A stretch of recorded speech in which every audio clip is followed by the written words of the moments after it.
et chacun peut y contribuer. Donc, je vous remercie à tous pour ces contributions. Merci.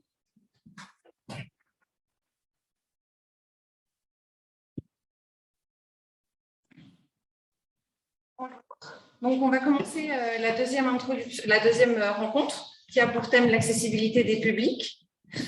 Donc, on peut commencer par une définition. Donc, le ministère de la Culture définit l'accessibilité des publics assez clairement. Il s'agit de la réduction de la discordance entre, d'une part, les possibilités, les compétences et les capacités d'une personne, et d'autre part, les ressources de son environnement lui permettant de façon autonome de participer à la vie de la cité. Il existe une autre définition qui a été aussi donnée par deux auteurs qui ont écrit l'ouvrage intitulé « Le travail humain ». L'accessibilité consiste à fournir un accès égal aux environnements physiques et numériques en offrant des lieux et des ressources sûrs, sains et adaptés à la diversité des personnes susceptibles d'en faire usage. Donc, on voit bien que l'accessibilité est vue de manière assez globale. C'est pour ça qu'on parle de public éloigné et de public empêché quand on parle également d'accessibilité. Donc, il peut y avoir, comme vous pouvez le voir, un éloignement géographique, un éloignement financier, physique, intellectuel ou social. Donc, pour ce qui est de l'accessibilité, aujourd'hui, une étude de l'INSEE qui date de 2001 a étudié les personnes en situation de handicap. Il y a donc 12 millions de personnes en situation de handicap, dont 5 millions souffrent d'un déficit auditif et 1,7 million souffrent d'un handicap visuel. Comme l'accessibilité, c'est aussi donc toute la partie sociale et humaine, on prend aussi en compte des chiffres intéressants comme le nombre de personnes vivant en dessous du seuil de pauvreté, qui est de 15% d'une étude de l'INSEE de 2018.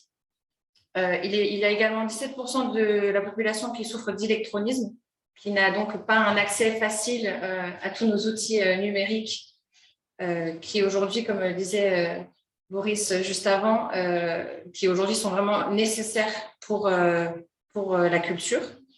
Et il y a 37% de la population qui a 60 ans ou plus. D'un point de vue historique, donc l'accessibilité, la notion des publics éloignés et empêchés est apparue dans les années 80, en même temps que la notion de conception universelle qui a été donc créée, en tout cas développée par Ronald Mace aux États-Unis. Ces deux concepts ont fait naître de nombreuses discussions et donc de nombreuses réglementations, à la fois internationales et nationales, sur les thèmes d'accessibilité dans sa définition large. Donc, comme vous pouvez le voir, la toute première, il s'agit d'une résolution de l'ONU de 1993 visant à l'intégration des personnes en situation de handicap aux activités culturelles. Pour ce qui est des exclusions de manière globale, donc là on parle vraiment des publics éloignés et empêchés, plutôt en 1998. Il y a eu également la Convention Culture Santé en 1999, ainsi que la Commission Culture et Handicap en 2001. Au niveau de l'Union européenne, il y a eu une résolution en 2003 relative aux dispositions pour l'accès aux infrastructures et activités culturelles. En 2004, une étape a été marquée par la mission Vivre ensemble, donc pour essayer d'atteindre des publics de plus en plus larges. En 2005, il s'agissait d'une loi donc très importante pour les personnes en situation de handicap. Il s'agissait donc de la loi du 11 février 2005 pour l'égalité des droits et des chances, la participation et la citoyenneté des personnes handicapées. Et donc la dernière date qu'on a mentionnée, c'est en 2006, la Convention nationale culture et handicap. Concrètement, qu'est-ce que ça veut dire? Qu'est-ce que ces lois ont pu permettre de mettre en place? Donc, en 2001 a été créé le label Tourisme et Handicap, qui aujourd'hui représente plus de 4000 sites labellisés. Donc, le label Tourisme et Handicap permet à des lieux d'hébergement, des sites de visite, des offices de tourisme et encore d'autres, d'obtenir un label s'ils mettent en place des infrastructures qui permettent l'accessibilité d'au moins 2 handicaps. Donc, les 4 handicaps qu'on peut voir sur le logo, le handicap moteur, mental, visuel et auditif. Et donc, pour obtenir ce label, les lieux doivent absolument respecter donc, la réglementation de la loi de 2005, ainsi que ce qu'on appelle les critères de confort d'usage. Donc, c'est-à-dire, en fait, pour permettre aux personnes en situation de handicap d'avoir une visite la plus agréable possible. Les sites labellisés de label tourisme et handicap, 57% sont des structures d'hébergement et seuls 12% des lieux de visite. Donc, on peut voir qu'il peut encore y avoir des améliorations du point de vue du label tourisme et handicap, en tout cas d'un point de vue d'institutions culturelles. Pour ce qui est des autres forums et labels qui existent, donc il y a la mission Vivre Ensemble qu'on a mentionné juste avant en 2004. Il y a aussi le forum de l'accessibilité culturelle qui est organisé par le Conseil national consultatif des personnes handicapées et le Rassemblement des établissements culturels pour l'accessibilité, qui a lieu tous les ans. Donc là, ce sont des choses qu'on peut voir au niveau national, mais bien sûr, l'accessibilité est surtout une question concrétisée en interne dans les institutions culturelles, non seulement par la présence d'équipes spécialisées dans ce domaine, mais aussi par des projets en coopération avec les publics ciblés par ces missions. Et donc, les enjeux que ces personnes, enfin que les équipes et que à l'échelle nationale, les gouvernements doivent mettre en place, donc visent quand même quelques enjeux importants de l'accessibilité. À l'échelle nationale, c'est surtout un enjeu de sensibilisation et d'information, à la fois donc, des publics, mais aussi donc, des professionnels du secteur. Et bien sûr, une concertation à l'échelle nationale pour pouvoir créer une ligne directrice que tous les établissements peuvent respecter et essayer de mettre en place.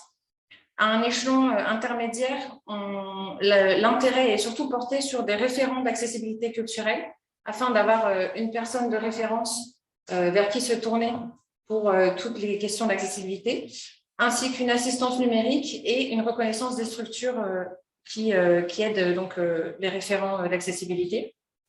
Et à l'échelle plus locale, donc dans les institutions culturelles elles-mêmes, avoir un référentiel d'accessibilité, de formation et bien entendu un rééquilibrage budgétaire, car on sait très bien que toutes les missions pour accueillir de plus en plus de public ont des notions budgétaires assez importantes.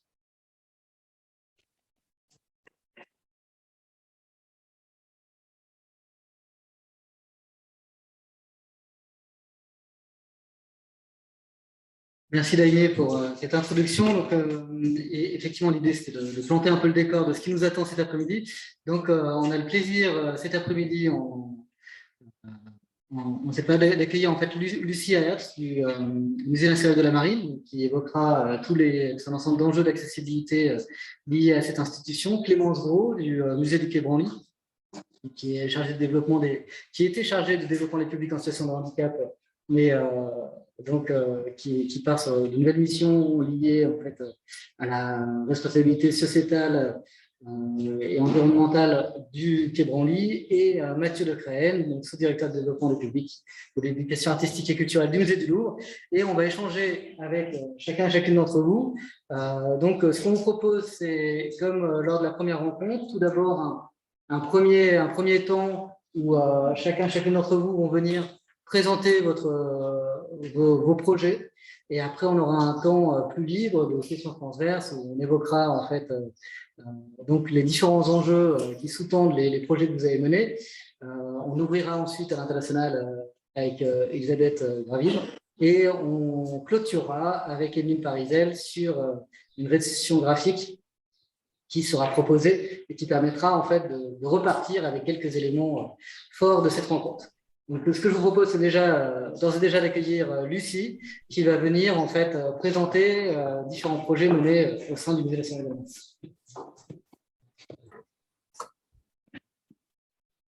Bonjour à tous. Donc, moi, je suis chef du service médiation au Musée national de la Marine, qui est un musée qui dépend du ministère des Armées. C'est un musée qui est en 7 sites, 5 en région, le centre de ressources en région parisienne, et un site à Paris, celui dont je vais vous parler aujourd'hui, qui est un site en rénovation. Il a fermé en 2017. La réouverture est prévue pour en 2023. On n'a pas encore la date. C'est une rénovation complète à la fois sur le plan architectural et muséographique. Un énorme chantier où il y a plus d'une quarantaine d'entreprises sollicitées. L'objectif est de devenir un grand musée maritime du XXIe siècle. Alors évidemment, l'accessibilité est centrale dans la rénovation du musée. Donc, je voulais vous parler de 3 points principaux. Déjà, vous présenter le cadre général, pour que vous sachiez comment ça se passe, l'accessibilité dans le cadre d'une rénovation.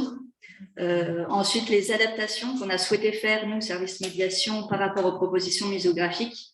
Et enfin, un petit mot sur l'accessibilité des contenus, puisque évidemment, ce n'est pas qu'une accessibilité physique qu'on recherche, mais de proposer une expérience de visite réussie pour l'ensemble des visiteurs.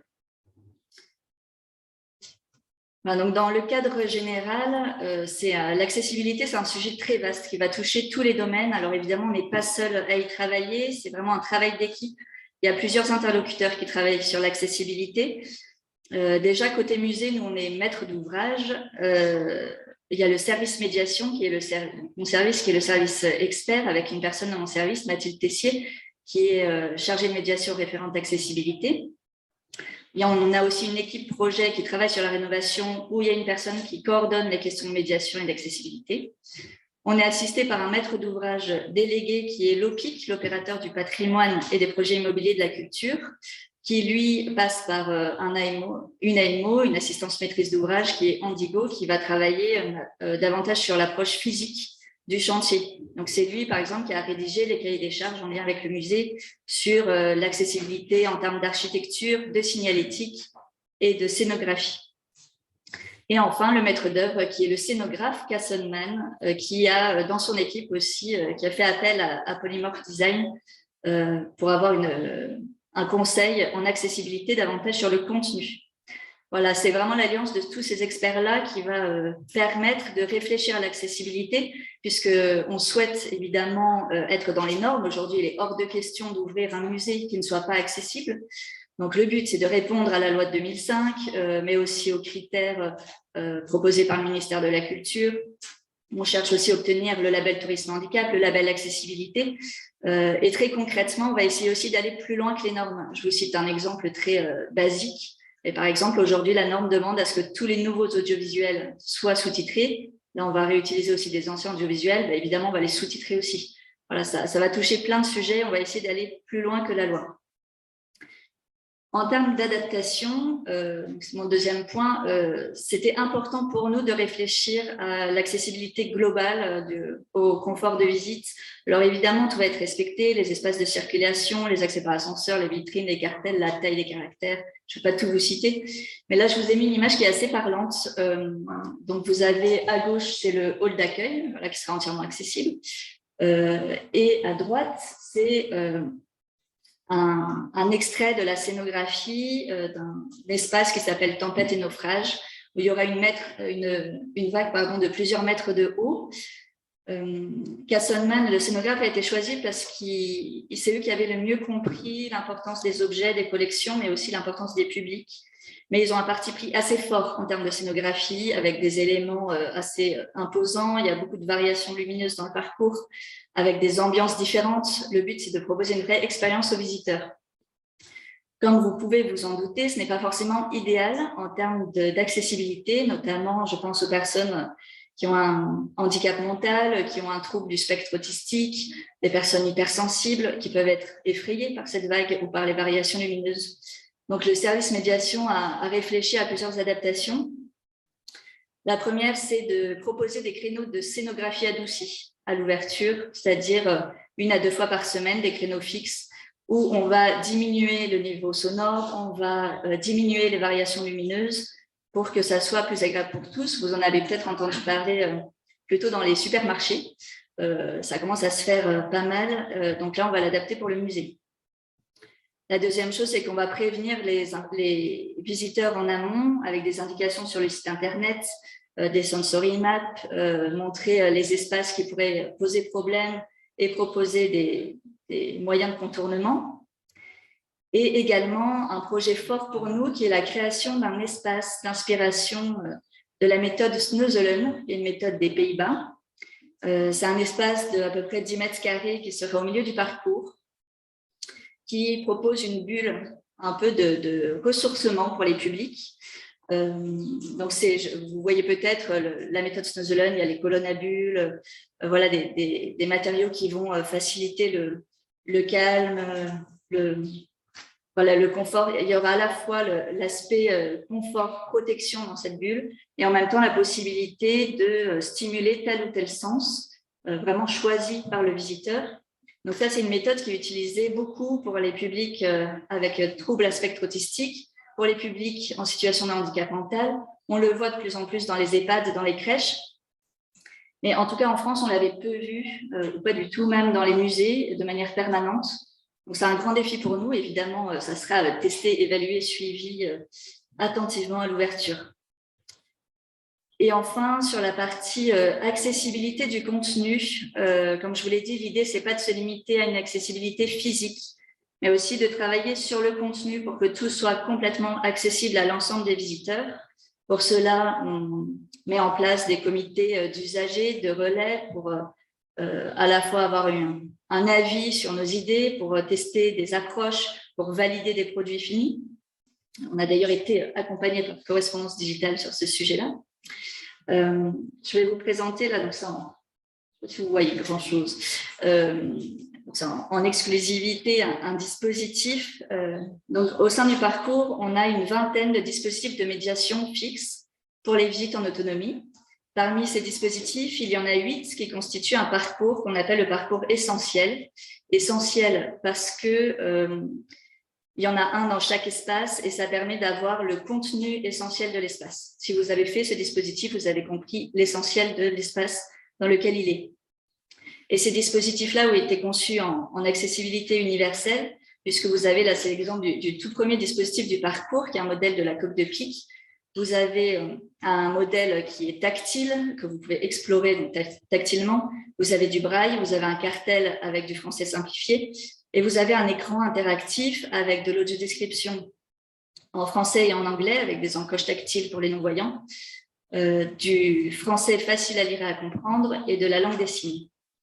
Voilà, sachant que vous allez aussi retrouver de la langue des signes dans d'autres dispositifs, d'autres audiovisuels du parcours. Ça, c'était vraiment important pour nous qu'il y ait des dispositifs accessibles à tout le monde. Ça peut être pour les enfants, pour les adultes, pour tout type de handicap. Il y a 2 sièges parce qu'on sait que parfois, par exemple, pour ce qui est handicap mental ou handicap visuel, on peut être accompagné. Il y a 2 casques aussi pour que ça soit aussi une expérience partagée. On aura en plus des dispositifs fixes, des dispositifs embarqués. On aura une web app gratuite avec de la langue des signes, de l'audiodescription, du français facile. On aura évidemment des documents aussi en français facile. On aura a priori un sac de médiation aussi accessible aux personnes avec troubles de spectre autistique. J'en parle beaucoup parce qu'en fait, quand on pense à accessibilité, on pense beaucoup à accessibilité au handicap moteur, de plus en plus au handicap visuel. Mais ce qui est très difficile, on a trouvé, c'est le handicap mental. Voilà, comment on fait pour toucher davantage ces publics aujourd'hui, sachant qu'on en parlera peut-être tout à l'heure, je ne vais pas tout développer maintenant, mais que ça va favoriser aussi l'accueil de tous les publics et pas uniquement de ces publics-là. Et enfin, pour terminer, les activités de médiation, évidemment, ça c'est aussi notre cœur de métier, des activités qui vont être dédiées à certains types de handicap, des activités inclusives, un travail sur des activités qui vont favoriser le mieux-être au musée, on en parle beaucoup.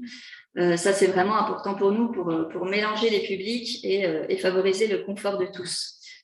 Voilà, donc là, j'ai plutôt axé sur le handicap. Je n'ai pas développé le champ social parce que ça serait trop long, mais voilà, on a aussi pour l'apprentissage du français, pour tous les groupes de champ social, un travail sur l'offre. Donc, c'est un travail qui est très long, qui est pas toujours évident, mais qui est absolument stimulant parce qu'on sait que ça va, encore une fois, favoriser l'accueil de tous au musée.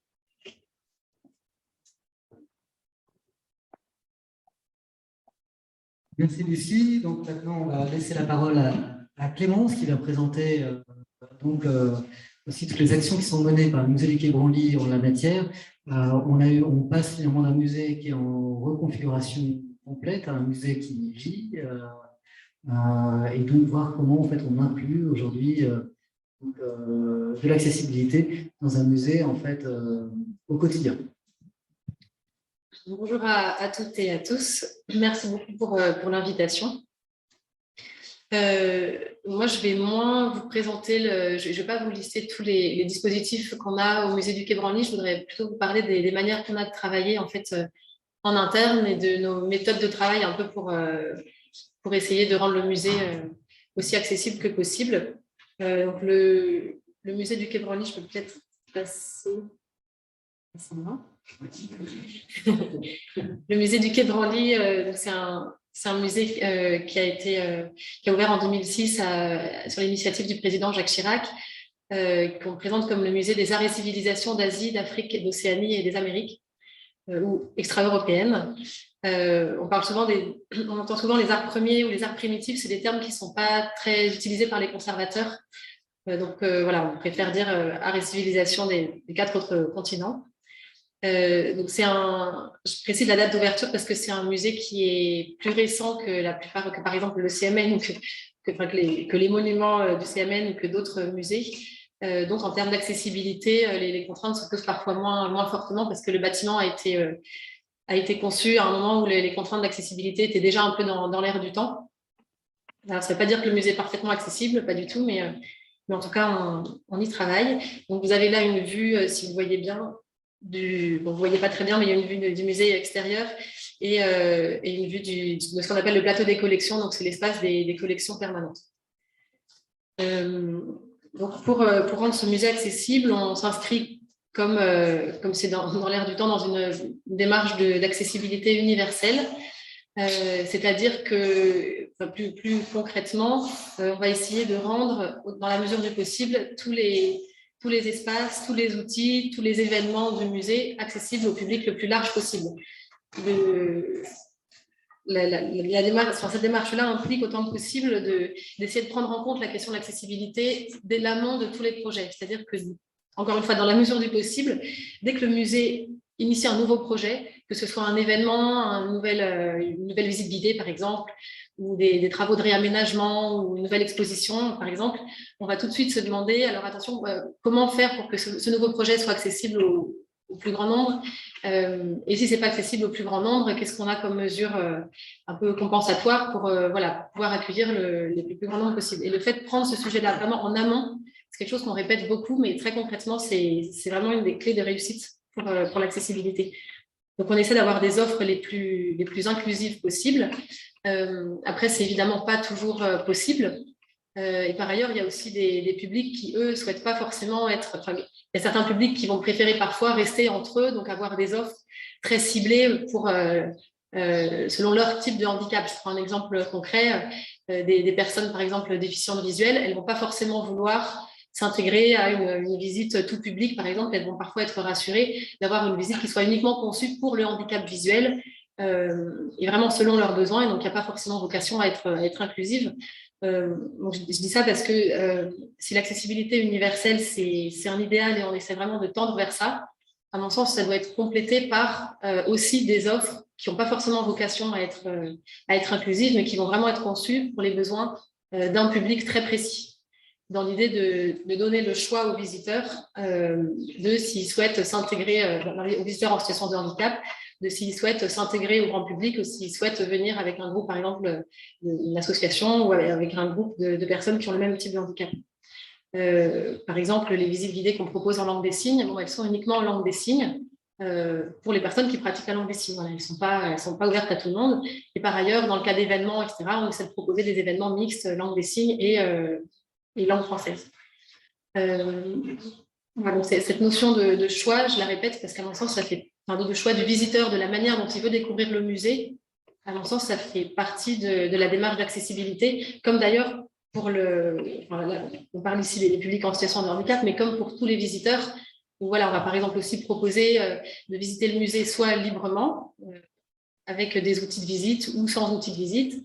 Outils de visite, par exemple, audio guide, les livrets de visite, ce genre de choses, ou alors de découvrir le musée en suivant une activité, donc en suivant un conférencier ou en suivant une activité comptée, etc. Donc, on va essayer de multiplier en fait les offres de médiation pour donner le choix au visiteur de la manière dont il veut découvrir le musée, s'il veut s'intégrer ou non au ce qu'on appelle le grand public, et s'il veut découvrir le musée par lui-même ou dans le cadre d'une activité. Donc ça, c'est...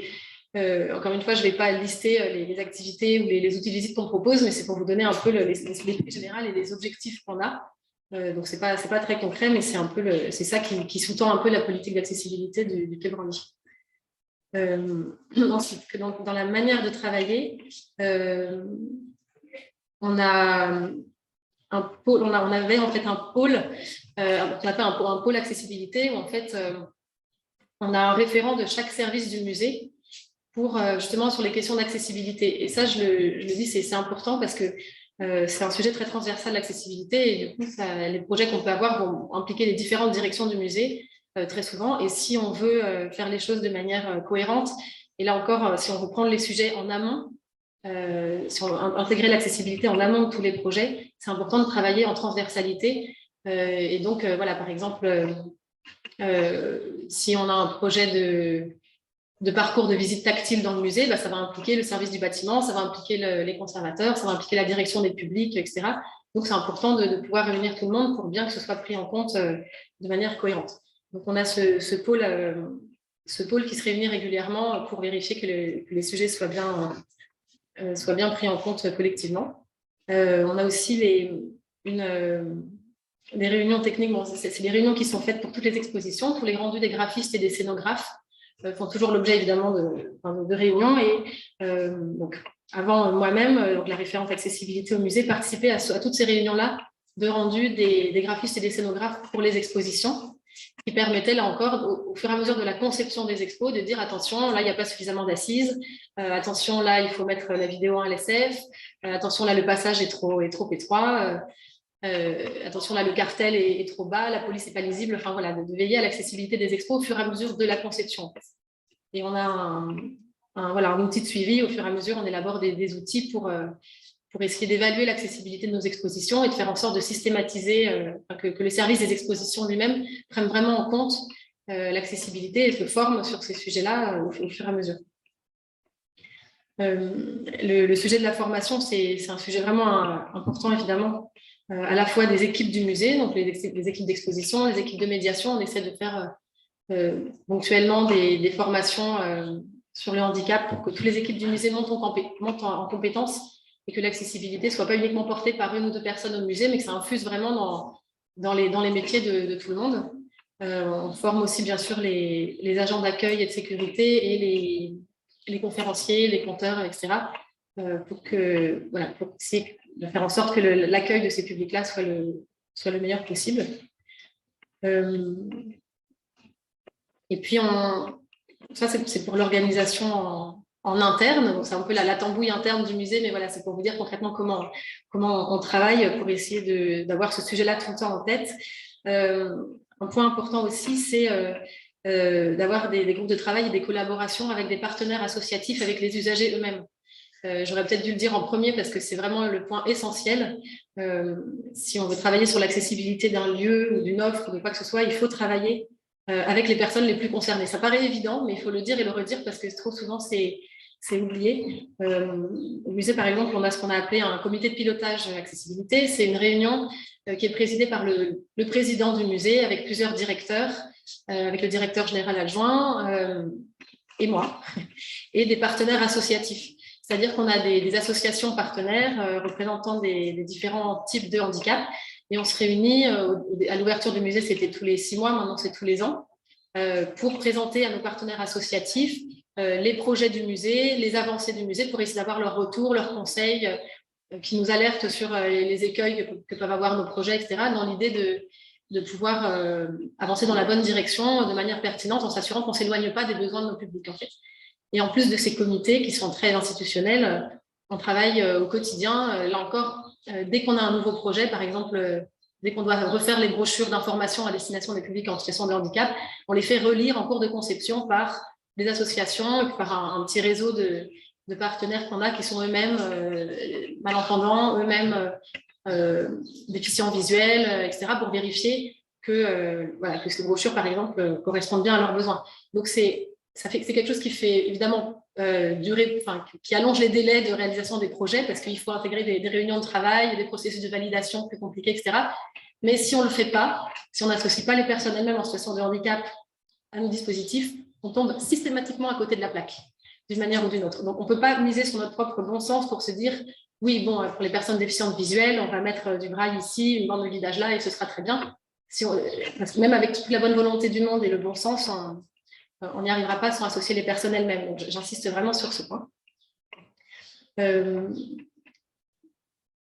Voilà, donc je crois que j'ai pas gardé l'œil sur la montre, mais j'ai peut-être largement dépassé mes 10 minutes. Mais, voilà, donc je pourrais aussi parler des collaborations qu'on a avec les accompagnateurs de groupe, mais transition. Mathieu en parlera. Mathieu a beaucoup plus le Louvre a une offre énorme dans ce domaine-là, donc il est beaucoup mieux. Je sais quoi pour en parler.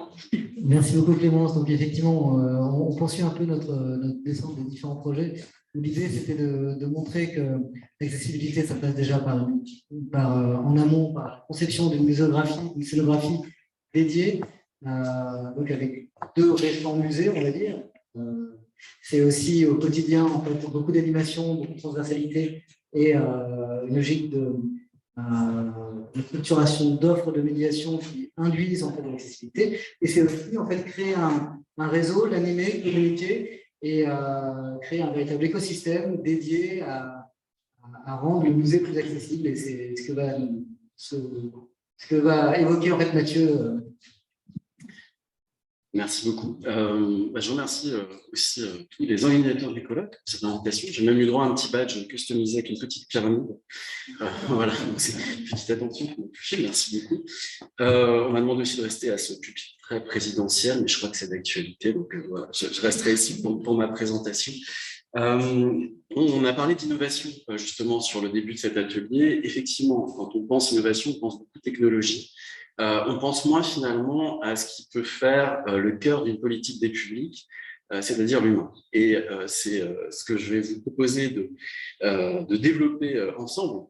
C'est comment aujourd'hui, au Musée du Louvre, on s'appuie vraiment sur une communauté impliquée dans la vie du musée pour mener des actions en direction des publics les plus éloignés des pratiques culturelles.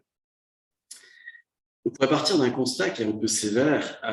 Olivier Donnet nous avait déjà alerté il y a quelques années en nous disant que la démocratisation était un mythe.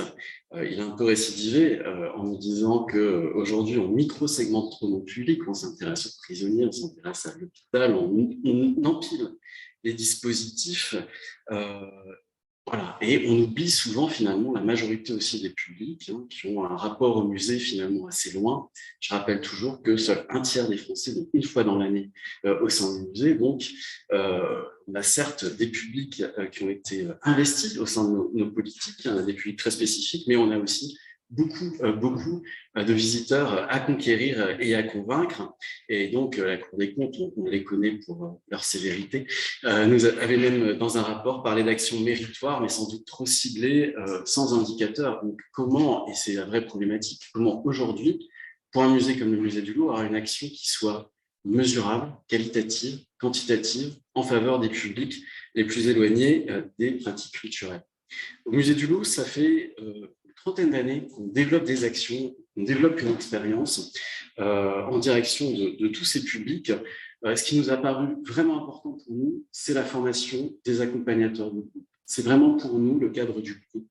Pour des publics qui n'ont jamais franchi la porte du musée, on s'appuie sur des études, je pense notamment aux travaux de Stéphane Le Benedetti sur l'accompagnement social du visiteur, pour dire que le meilleur vecteur, le meilleur moyen de franchir les portes du musée, c'est d'être accompagné par quelqu'un qui connaît, qui vous rassure, qui vous emmène. Pour cette raison, on a développé plusieurs actions. On a 3 piliers au Musée du Louvre. La formation de ces acteurs, dans un premier temps, le développement de partenariats structurants. Je le dis parce qu'on a investi, par exemple, dans le domaine de la santé, des partenariats très structurants avec la PHP. Ça nous a permis d'être présents dans une dizaine d'hôpitaux ces dernières années. La rencontre aussi des publics hors les murs. Voilà, sortir du musée, aller dans un centre commercial, aller dans les prisons avec d'autres outils, c'est aussi pour nous quelque chose d'important. Ce qu'on s'est dit aussi, c'est que toutes ces actions mises bout à bout étaient très intéressantes, mais comment faire le lien finalement, comment capitaliser aussi sur l'ensemble de ces actions, d'où l'idée aussi de capitaliser avec un programme d'engagement, avec une carte d'adhésion qui permette de rassembler toutes ces personnes qu'on a eu l'occasion de toucher à travers nos projets et de leur permettre de rester en contact avec le Musée du Louvre, de rester en lien avec nous et de continuer à se former. C'est l'objectif de mettre tous ces outils marketing au service de nos relais. Alors, qui sont nos relais? Pardon, le titre est coupé. On a eu la chance de mener aussi une étude, puisqu'on a, depuis plusieurs années, comme je le disais, mené ces actions. 2400 personnes ont répondu à cette étude en ligne et nous a permis de mieux connaître qui sont finalement ces personnes qui ont envie de s'engager avec le Musée du Louvre pour mener des actions. Le portrait pourrait être celui-ci, c'est le portrait d'une femme qui est active encore dans le domaine du social et de l'éducation, qui est toujours en activité, et qui travaille évidemment en Île-de-France. C'est l'occasion de rappeler aussi que ce projet s'est travaillé avec le Louvre comme un musée de territoire aussi. On s'adresse avant tout aussi aux Franciliens et à l'Île-de-France. Et c'est aussi évidemment des personnes qui ont un engagement fort pour la culture, des pratiques culturelles fortes et qui ont envie aussi de les partager. Ce qui nous a aussi beaucoup surpris et intéressé dans cette étude qui a été menée par notre service études au Louvre, c'est qu'on s'est rendu compte que la majorité d'entre eux a fait des visites au Louvre, parfois plus de 6 visites pour 35% d'entre eux, avec leur groupe au musée. Donc la force d'entraînement de cette communauté, elle est importante. Et qu'aussi 42% d'entre eux étaient engagés depuis plus de 10 ans. Voilà. Une vraie fidélité avec nous et des personnes qui nous suivent d'année en année, avec leur classe, chaque année, avec leur groupe, avec leurs bénéficiaires au sein des structures sociales, et qui font du Louvre aussi un moment important de leur carrière professionnelle, de l'année avec leur groupe. Ce qui a été aussi important pour nous, évidemment, puisqu'on vient de refondre ce programme, c'est de travailler un petit peu à chaque étape. On travaille en termes de parcours de relais. J'en évoque juste quelques points, mais c'est vrai que l'adhésion, l'idée d'avoir une carte même pour nos relais a été très importante. On s'est rendu compte qu'il fallait aussi avoir un premier niveau gratuit, une carte d'adhésion gratuite pour tous ces porteurs de visite en groupe au musée, une carte payante avec des avantages plus individuels. De travailler évidemment à leur formation. On développe toute l'année des formations au musée en histoire de l'art pour mener son projet. On aide aussi évidemment à prendre par exemple la parole face à son groupe ou à développer un parcours de visite. On les aide évidemment à mener leur réservation, à construire leur projet au sein des salles, et puis ensuite aussi on travaille à leur fidélisation, des événements, des invitations. Faire vivre aussi cette communauté, c'est quelque chose qui est pour nous très important, avec des indicateurs qu'on va essayer de travailler, d'affiner petit à petit, mais l'objectif pour nous, c'est vraiment de mieux mesurer à terme l'impact de ce programme en termes de nombre de visites, en termes de venues au musée, en termes de démocratisation. Je reviens donc rapidement sur le programme clé, clé comme ouvrir les portes du musée, clé comme carte Louvre éducation et formation. On a aujourd'hui 2650 porteurs de cartes à ce jour qui s'engagent avec nous à notre côté. On est plutôt très heureux du succès de cette carte, avec, comme je vous le disais, 2 formules d'adhésion que je vous inviterai à découvrir sur notre site. Ce n'est pas uniquement une carte qui donne accès au musée, c'est aussi évidemment pour nous l'occasion de développer toute une série d'informations. Comment mieux accompagner son groupe au musée, comment bâtir son projet, comment se former. Ce sont des informations qu'on partage régulièrement. Nos relais bénéficient des newsletters tous les trimestres, on leur partage toutes nos actualités. Ce qui est aussi important pour nous, c'est que c'est une communauté aujourd'hui, on a beaucoup parlé du numérique pendant le Covid, on a gardé, nous, une part numérique. On parle de plus en plus de digital, du lien entre le digital et la présence in situ. Eh bien, un exemple pour nos relais, c'est pouvoir se former en ligne avec une plateforme de micro-learning. On a développé ce projet avec Artips. Voilà, on donne quelques clés, quelques parcours pour permettre à nos visiteurs de mieux connaître le musée et d'avoir envie avec leur groupe de revenir. Et puis aussi des visioconférences, par exemple, qui nous permettent aussi d'avoir un développement à l'échelle nationale, mais aussi une petite image qu'on ne voit pas très bien, mais par exemple au Togo, on était en train de former des équipes à Lomé, donc on peut aussi évidemment, grâce au numérique, se développer un peu plus sur ces programmes. Et puis je terminerai simplement pour dire que cette communauté qu'on construit, c'est l'occasion aussi pour nous évidemment d'avoir des retours au quotidien sur nos actions. C'est aussi travailler sur cette question de l'inclusion de nos publics, une forme de démocratie finalement au sein de notre institution. Nos relais sont aussi les porte-parole des publics, et puis les associer évidemment à tous nos événements, à toutes nos actualités. On ouvre le 28 une grande exposition sur Napata. On aura des visites pour les mardis, jour de fermeture pour ces groupes, des programmes dédiés, mais aussi tout l'été, des programmes de visite-conférences qui sont dédiés aussi à nos relais avec leur groupe, un grand jeu aux Tuileries pour mieux découvrir le domaine. C'est aussi une communauté active qui nous aide à construire, concevoir nos offres et à faire venir ceux qui sont les plus éloignés des pratiques culturelles. Voilà. Merci. Merci beaucoup. C'est d'autant plus important que Mathieu est un habitué des rencontres IESA, étant donné que c'est la deuxième fois que tu viens. Donc, c'était l'occasion comme ça en fait, de pouvoir aussi évoquer en fait, un peu plus, à quelques années d'écart et après une crise majeure, la crise Covid, en fait, d'évoquer aussi où est-ce que l'on était en fait, au niveau des relais. Donc, c'est Ça, c'est particulièrement important. Je reviens sur un point, peut-être en termes de questions transverses, que vous avez tous et toutes abordé, c'est notamment l'implication, la nécessité d'avoir des actions transversales, la nécessité d'impliquer en interne. Clémence l'a beaucoup partagé avec une implication en fait, hiérarchique très forte au sein du musée du Quai Branly. Est-ce que vous avez un peu des retours par rapport à la façon dont vous réussissez à impliquer en fait, finalement, les équipes sur ces enjeux d'accessibilité, au-delà des équipes de médiation? Oui, donc c'est quelque chose qui prend beaucoup de temps, évidemment, de faire ce travail un peu de sensibilisation en interne. Ça passe beaucoup par les groupes de travail que j'évoquais, où on se réunit régulièrement pour parler des projets d'accessibilité. Donc, c'est quelque chose, le fait que ce soit à échéance régulière, ça impose un peu un rythme de travail, un rythme d'avancée en fait dans les projets. Et ça permet d'avoir tout le temps ce projet qui revient un peu dans l'agenda et donc dans la tête des collègues. Concernant aussi le comité de pilotage que j'évoquais, donc cette réunion qu'on a, qui est présidée par le président du musée, le directeur général et les partenaires associatifs, la première chose, c'est que cette réunion très institutionnelle, elle est possible que si les dirigeants du musée sont eux-mêmes partants. En fait, pour le Volume, c'est quand même aussi une question de personnes et de sensibilité personnelle. En fait, donc on peut mettre en place tous les groupes de travail. Si les dirigeants eux-mêmes ne sont pas réceptifs sur le sujet, c'est vraiment un frein, évidemment.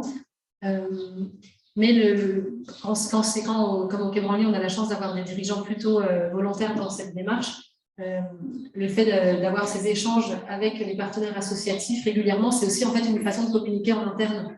En fait, donc on informe les partenaires associatifs de ce qu'on fait, mais c'est aussi des moments en fait très importants où on présente donc devant le président, le directeur général et plusieurs directeurs du musée tous les projets d'accessibilité. Ça a aussi un rôle de faire en sorte que les dirigeants qui sinon survolent un peu tous les sujets soient vraiment impliqués dans le concret des sujets d'accessibilité.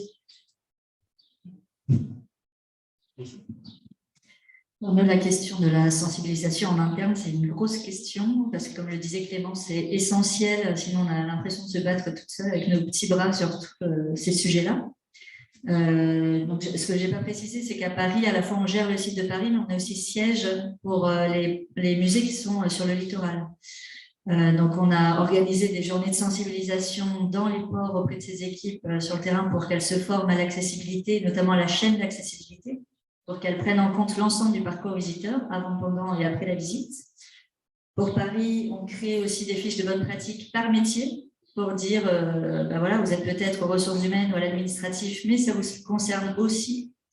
Il y a le fait aussi de passer, donc on a des séances de communication interne, aussi on peut parler, une newsletter interne, des présentations devant le personnel. Il y a aussi le fait de passer par des AMO, de passer par des experts. Ça permet de décentrer un peu le discours, d'éviter que ça soit toujours le service médiation qui arrive un peu comme le donneur de leçons, mais de se dire, voilà, on vous recommande de prendre une AMO sur le site internet parce qu'il y a besoin d'une expertise accessibilité. Donc là, c'est un discours qui va être porté par d'autres personnes que nous. Ça nous aide aussi beaucoup. Voilà, mais c'est vrai qu'on a encore du travail pour que l'accessibilité soit vraiment prise en main par les autres services et départements. Ce n'est pas vraiment le cas encore aujourd'hui. Oui, je crois qu'à partir du moment où les visiteurs au centre de nos politiques, finalement, en termes d'accueil au sein du musée, on est obligé, comme tu l'as dit, de s'intéresser à avant, pendant, après la visite, au parcours de nos visiteurs, et ça oblige effectivement à mobiliser toutes les équipes. Un parcours réussi, sans couture, on pourrait dire aussi, c'est effectivement des questions d'accessibilité qui sont réglées, c'est un ascenseur qui fonctionne, c'est une billetterie qui fonctionne, qui est accessible, c'est une activité sur place qui est aussi facilement accessible. Donc, ça oblige, dans tous les cas, à mobiliser l'ensemble des équipes, à former aussi. On le fait évidemment sur les questions d'accessibilité, pour mieux connaître l'ensemble de nos visiteurs. On peut aussi évoquer par exemple une formation au tourisme, à certains types de handicap, mais en tout cas faire monter aussi en compétence effectivement nos équipes pour bien accueillir, fédérer, partager c'est des choses qui sont essentielles pour mieux accueillir. Et je crois qu'aujourd'hui, on a aussi une clientèle française et internationale exigeante, hein, il faut le dire. Donc, c'est des questions qui sont importantes à partager. Juste pour partager quelque chose qui avait bien marché pour la sensibilisation à la fois des visiteurs, c'est pensé pour les visiteurs, mais ça marche aussi pour la sensibilisation en interne. C'est pendant un événement qu'on organise qui s'appelle la Semaine de l'accessibilité. Donc pendant une semaine au musée, on avait en fait mis une signalétique dans le musée, partout où se trouvent des dispositifs d'accessibilité. Des dispositifs auxquels on ne fait pas attention quand on fait partie du musée, on passe devant dans les collections, dans les expos et on ne les voit pas forcément. Mais par exemple, là où on a nos vidéos en langue des signes, là où on a les fiches de salle dans les expositions en gros caractères, ou les dispositifs tactiles dans le musée, ou même les strapontins dans la rampe d'accès, par exemple, on avait mis une signalétique avec une flèche disant ici, le musée sera accessible, ou je ne sais plus comment c'était formulé, mais l'idée c'était de rendre visible à la fois pour les visiteurs, mais en fait aussi en interne, tous ces dispositifs, ces offres, ces outils d'accessibilité qui sont présents de manière pérenne, mais auxquels on ne fait plus tellement attention. Et ça permet de donner une bonne image du musée, y compris pour les équipes, et de se dire, ah bah oui, c'est vrai que la direction du public fait tout ça, et c'est vrai que ce sujet est important, et que le musée, ça a joué sur la sensibilisation. Merci. Il y a quelque chose aussi qui ressort, qui est assez marquant dans vos différents témoignages, c'est le souci du public, de l'intégrer le plus en amont possible, dans des logiques de co-conception, en faisant des études, en ayant vraiment à cœur en fait, de mieux connaître les usages, les besoins de ces derniers, pour ensuite s'adapter à eux. Alors, on est sur des publics qui ont potentiellement des besoins spécifiques, mais qui peuvent aussi, pourquoi pas, procurer en fait aussi donner de nouvelles idées en fait, pour pouvoir développer de nouvelles offres. Dans quelle mesure, en fait, ce que vous faites dans une logique d'accessibilité peut servir aussi aux autres publics de votre institution? C'est justement l'intérêt de construire une communauté de relais qui me suivent sur le long terme. C'est que justement, ils ont des demandes, construisent eux-mêmes, par exemple, des parcours aussi. Et par exemple, un de nos objectifs à terme, c'est d'avoir une plateforme d'échange où ces responsables de groupe pourront échanger entre eux sur voilà, des trucs. On a déjà des sessions qui s'appellent trucs et astuces, où des relais parlent à d'autres relais et partagent leur expérience du musée pour leur dire que finalement, c'est pas si compliqué que ça d'organiser une visite en groupe et que souvent ça se passe très bien. Donc voilà, cette logique en tout cas d'échange entre pairs avec les équipes du musée, de feedback permanent, c'est quelque chose d'extrêmement intéressant et important. Au-delà des études qu'on mène évidemment régulièrement, hein, on a un baromètre du public, on a des études ponctuelles sur certaines catégories ou actions, mais avoir en plus cet échange permanent et cet espace de dialogue, finalement, c'est quelque chose d'extrêmement précieux. Alors nous, on a travaillé aussi sur la co-conception. Peu après la fermeture du musée, il y a eu un hackathon organisé avec des jeunes qui nous ont, je ne suis pas encore arrivée au musée, mais qui ont indiqué quel était leur musée idéal. Il y a eu plein d'idées qui sont sorties. C'est vrai que ça nous inspire beaucoup pour la création des activités. Et c'est des jeunes qu'on souhaite réinviter pour tester justement les activités qu'on a créées pour voir si ça correspond bien à leurs souhaits. On a aussi mis en place des comités d'usagers, soit en idéation, c'est-à-dire on dit voilà, par exemple pour l'apprentissage du français, on suppose qu'il faut des outils, on a fait venir des relais. À votre avis, qu'est-ce qu'il faut comme outil sur tel ou tel thème? Donc là, c'est vraiment libre à eux de nous proposer ce qu'ils souhaitent. Il y a des tests plutôt sur les approches. Par exemple, un dispositif, alors là, il n'était pas fabriqué, donc on a imprimé échelle 1 la vue du dispositif, on a expliqué ce que c'était et pour voir si l'approche était bonne pour différents types de handicap. Et on peut faire tester aussi des éléments très, très concrets, voir la résistance d'un matériau, voir l'effet tactile. Voilà, le petit bémol que quand même j'apporte, c'est que côté médiation, on s'est dit super, le musée va rouvrir, on va tout co-construire parce que c'est ça qu'il faut faire. C'est quand même très difficile dans la réalité parce que c'est des choses qui prennent beaucoup de temps.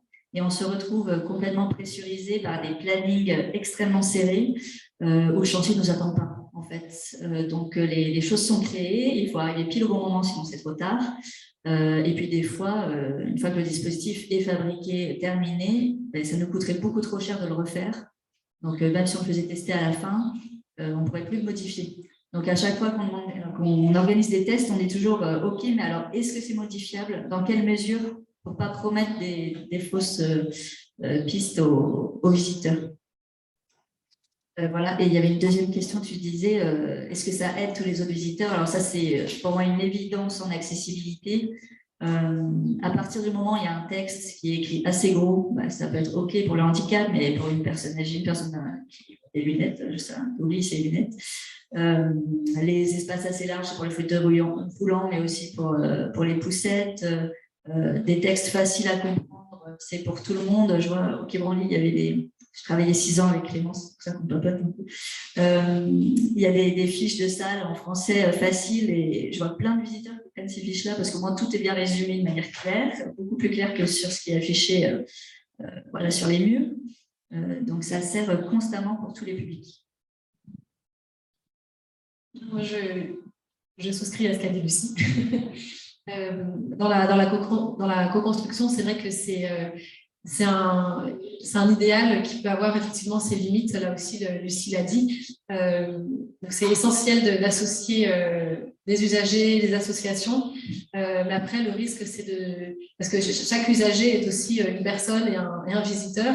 C'est pas des gens qu'on peut réduire à leur handicap, ils vont recevoir leur avis, leur sensibilité, etc. Donc c'est important déjà d'associer des gens qui soient experts en fait. C'est-à-dire que parfois, on va dire telle personne, elle est aveugle, elle pourra très bien nous dire de quoi ont besoin les personnes aveugles dans un musée. Non, c'est un métier d'accompagner, il y a une expertise, le monde muséal, etc. Donc, il faut associer des personnes elles-mêmes expertes du sujet et éventuellement des panels d'utilisateurs qui peuvent donner leur retour, etc. Mais voilà, c'est bien choisir les personnes qu'on sollicite en fait et les associations.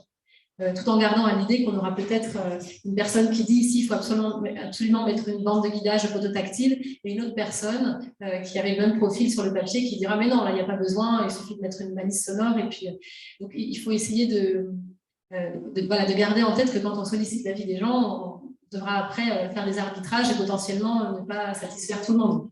Ça, c'est un peu les écueils de la co-construction dans les projets, mais pour autant, la co-construction reste absolument nécessaire. Il faut trouver le bon juste milieu. Et sur le fait que ça bénéficie à tous les publics, je répète ce qu'ont dit mes collègues, c'est évidemment oui.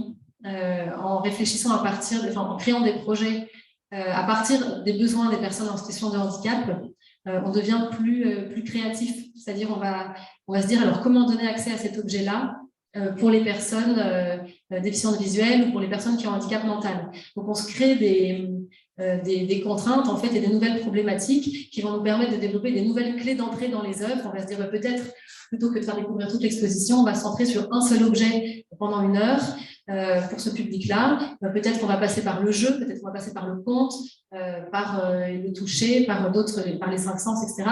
Et en fait, on va donc développer des nouvelles manières de découvrir les objets qui vont correspondre au public auquel on pensait à la base, un public en situation de handicap, mais qui vont en fait correspondre à enrichir vraiment l'expérience de visite de tous les visiteurs, handicap ou pas. Certains sont plus visuels, certains sont plus tactiles, plus auditifs, etc. Certains sont sensibles au jeu. Certains en ont marre de voir 10 objets pendant une visite guidée, préféraient s'attarder sur un seul. Donc voilà, c'est le fait de travailler pour des publics qui ont des handicaps ou des contraintes diverses, ça rend plus créatif et ça permet de diversifier, d'enrichir l'offre de médiation. Et ça, c'est le cas à chaque fois. En plus, effectivement, de l'accessibilité permise par les assises, la largeur des passages, un bon éclairage, une signalétique claire, etc., qui améliore le confort de visite pour tout le monde. Ça permet aussi de faire un petit lien avec une précédente édition des rencontres USA il y a 2 ans, où notamment Simon Riez était venu évoquer, parler des logiques d'innovation universelle qui peuvent être mises en place avec l'accessibilité. Ça avait été aussi une rencontre assez passionnante. Donc, je fais un petit pont comme ça, en fait, avec aussi d'autres éditions. Ce que j'entends aussi particulièrement, c'est qu'il y a une multiplicité de formats dans la façon de faire contribuer avec les publics à créer des offres. Et la question que je voulais vous poser, et là je vais m'adresser de nouveau à Mathieu pour commencer, déjà parce qu'il est à côté de moi, mais en plus, pour le coup, le Louvre a développé pas mal de choses autour justement en fait, de la mesure. Comment est-ce que vous évaluez en fait, ces différentes actions? C'est une vaste question. Il y a un premier niveau qui est évidemment un niveau quantitatif, hein, bien de bénéficier, on touche nos actions. Par exemple, on sait qu'on touche directement par des actions de médiation 40 000 personnes hors les murs chaque année. Voilà, avec des visites, des expositions hors les murs, des ateliers, soit à l'hôpital, en prison. Il y a forcément des évaluations aussi qui sont plus qualitatives, hein, qui peuvent être par entretien. On en fait régulièrement avec notre service des études et de la recherche. On va évaluer pas mal de dispositifs. On va essayer de s'inscrire, par exemple, aussi dans une recherche-action sur un outil de médiation pour les maternelles qu'on a lancé. Donc, il y a ce volet plus qualitatif, évidemment. Des recherches ad hoc, le lien avec la recherche universitaire. Hein, on a aussi, évidemment, pas mal de liens avec le monde de la muséologie. Et puis, enfin, je termine aussi sur cette idée importante, et j'insiste sur ce point-là, des retours directs que peuvent nous faire le public, hein, aussi bien d'ailleurs sur des plateformes qui peuvent nous surprendre. Il faut aussi être à l'écoute, justement, aujourd'hui, tous les avis. Et ils peuvent être nombreux et venir aussi de ces nouvelles plateformes, mais aussi en direct, hein, dans le cadre des échanges, des formations, des rencontres qu'on peut organiser au musée. Alors nous, c'est trop tôt pour évaluer, déjà on conçoit comme on peut, mais par contre c'est un point extrêmement important pour nous pour la réouverture, puisque pour vous donner une idée de notre quotidien, c'est qu'on conçoit les visites sur plan. Donc, on se dit, bon, alors là, OK, on peut stationner un groupe à tel endroit, mais du coup, qu'est-ce qu'on voit comme œuvre à cet endroit-là? Est-ce qu'en termes de parcours de visite, ça ne sera pas trop fatigant, trop long? Tant qu'on ne l'a pas testé en vrai, nous-mêmes, c'est quand même très difficile de savoir si c'est adapté. Donc là, on fait ce qu'on peut, mais on sait très bien que la première année, ça sera une année test, c'est-à-dire qu'on va suivre énormément sur le terrain. On va voir comment ça se passe, comment on réajuste les scénarios de visite, comment on réajuste les dispositifs qui peuvent être modifiables. Donc ça va être notre travail, nous, de terrain. Il y aura une partie évaluation des médiateurs parce qu'on va passer un marché pour reprendre une société externalisée. Il y a aussi la partie évaluation, études de public, où côté marketing, ils sont en train de créer l'observatoire permanent des publics. Au musée, là, tout se crée en même temps. Mais en tout cas, la première année, il y aura beaucoup d'études, beaucoup de suivi pour réajuster assez rapidement ce qu'on aura pu créer actuellement dans une tour de la Défense, un peu loin du terrain. Moi, je ne vais pas être redondante parce qu'on a un peu les mêmes. J'en vais voir aussi un observatoire des publics, des études de public. Nous, on essaie d'avoir autant que possible des retours. En fait, bon, c'est un peu empirique, ça n'a pas de valeur d'études en bonne et due forme, mais on essaie d'encourager les accompagnateurs de groupe et les visiteurs à nous donner leur avis. On essaie de rester en lien avec eux. On leur dit, quand on échange avec eux par mail ou par téléphone, pour ceux qui nous contactent avant d'organiser leur visite, on leur demande de nous faire des retours sur ce qui s'est bien passé, surtout sur si des choses ne se sont pas bien passées, ce qui arrive très rarement, mais ça arrive. On essaie d'être attentif aux livres d'or, on demande des retours aussi aux conférenciers, aux agents d'accueil et de sécurité, à tous les gens de ce qu'on appelle la phase publique, qui connaissent finalement les publics presque mieux que nous, qui sommes pas à la Défense, mais c'est pareil dans les bureaux. Donc les sessions dont je parlais de formation des agents d'accueil et de sécurité, en fait, elles sont importantes pour les former, mais aussi parce que du coup, on a leur retour de terrain et la manière dont, et c'est eux qui savent en fait la manière dont réagissent les visiteurs, s'ils sont à l'aise, s'ils se sentent bien accueillis, et en fait c'est des retours beaucoup plus importants qu'il n'y paraît, et bon, il ne faudrait vraiment pas se priver parce que c'est eux qui ont les visiteurs en face et qui peuvent le mieux se rendre compte si les visiteurs sont satisfaits ou pas en fait. Et après voilà, on va faire des études de satisfaction dans le cadre de la semaine de l'accessibilité notamment. C'est un événement qu'on propose aussi des offres pérennes qu'on propose toute l'année, donc c'est l'occasion d'évaluer ces offres à base de questionnaires en fait qu'on fait passer aux visiteurs. Voilà. Merci beaucoup. Et ce que je vous propose peut-être pour ouvrir, avant d'accueillir un peu les questions du public, parce qu'on parlait de co-conception, donc c'est quand même essentiel. Donc c'est peut-être d'évoquer quelles sont vos prochaines étapes, vos enjeux pour le futur. Il y a vous aurez ce musée en perspective, il y a d'autres choses aussi. Peut-être Lucie pour commencer.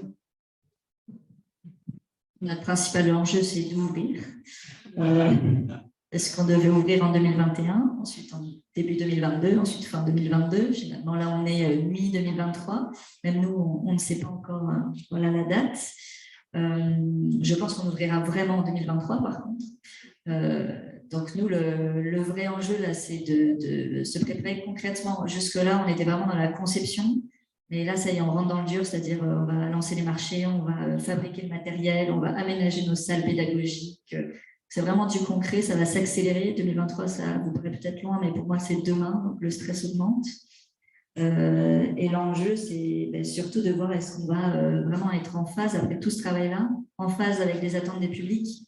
Donc, on a vraiment hâte de retrouver les œuvres, retrouver les publics. C'est comme pour ça qu'on fait ce métier.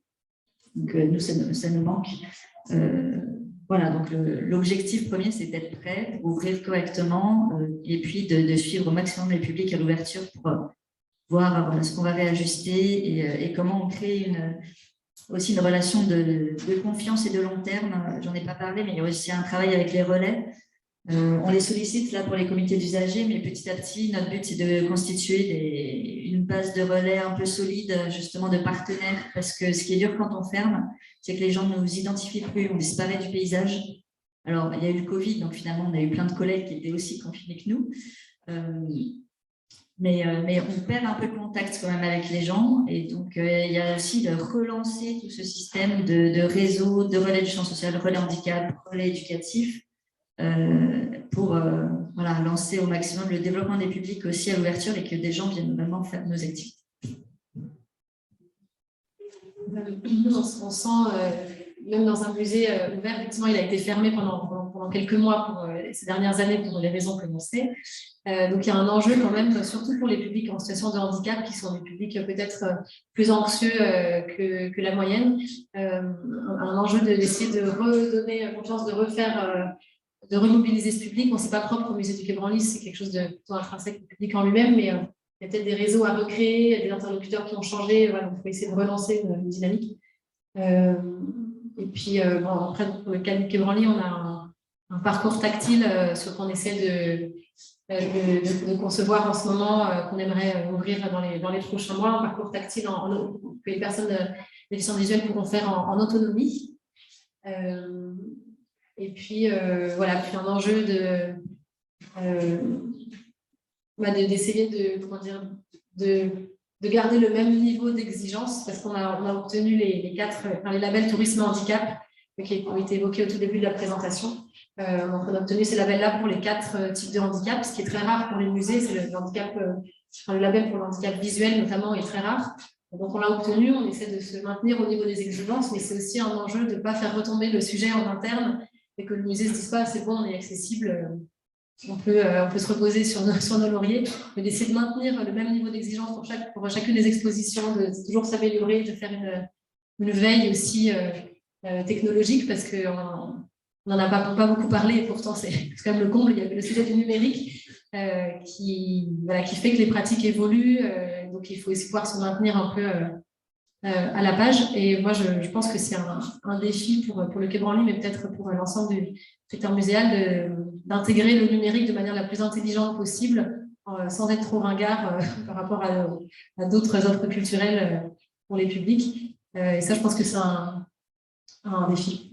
Voilà. Oui, côté Louvre, je reprendrai les mots de notre nouvelle présidente directrice, Laurence Descartes. C'est de réenchanter le musée, c'est de refaire du musée un lieu de plaisir, un lieu qui soit ouvert sur la ville, sur Paris. Repenser sans doute aussi notre relation au public, favoriser à nouveau les publics de proximité, avoir une attention particulière pour ces publics, avec une programmation qui sera sans doute aussi renouvelée. Donc voilà, de beaux défis. C'est vrai que le Covid nous a fait passer plus de 10 millions de visiteurs à moins de 3 millions de visiteurs. Ça donne aussi un peu une idée de la crise que nous venons de traverser. Donc, ça nous oblige aussi à repenser sans doute nos politiques des publics. Et en ça, c'est quand même aussi très positif, finalement. Merci beaucoup. Effectivement, de beaux défis en perspective côté public. Jaime, je ne sais pas si vous voulez faire la voix déjà des publics éloignés ou maintenus à distance. Et puis après, donc, bien sûr, s'il y a des questions dans la salle, elles sont accueillies avec beaucoup de bienveillance et avec intérêt. Merci. Donc, dans l'audience en ligne, on a une question relative au coût des politiques d'accessibilité dans vos institutions. Est-ce que c'est spécifiquement la question du financement, du mécénat, pour savoir par quel biais vous arrivez à pouvoir mettre en place ces politiques. C'est vrai que c'est le budget des projets, c'est une des raisons majeures pour laquelle il faut prendre l'accessibilité en compte dès le début. Ça coûte beaucoup plus cher de revenir sur un projet qui a été fait, par exemple, un espace aménagé ou une exposition pour un peu défaire et refaire en plus accessible. Ça coûte beaucoup plus cher que de prendre les sujets en amont. C'est pas forcément... Enfin, voilà, si c'est un projet qu'on va de toute manière faire, une exposition, une visite guidée, l'aménagement du hall, par exemple, et qu'on rend compte l'accessibilité en compte dès le début, ça change potentiellement rien au budget, quoi. Après, effectivement, si on reçoit des dispositifs spécialement, par exemple, l'application qu'on a fait avec Signe de Sens, par exemple, avec Simon Henry, bon, ce type d'application ou ce type de projet peuvent être coûteux. Et dans ces cas-là, on fait effectivement appel à du mécénat. Et heureusement, enfin, les mécènes sont souvent assez positifs sur ce type de projet. Voilà. Et nous, c'est un cas un peu particulier parce que là, on bénéficie de pas mal d'argent du ministère des Armées dans le cadre de la rénovation.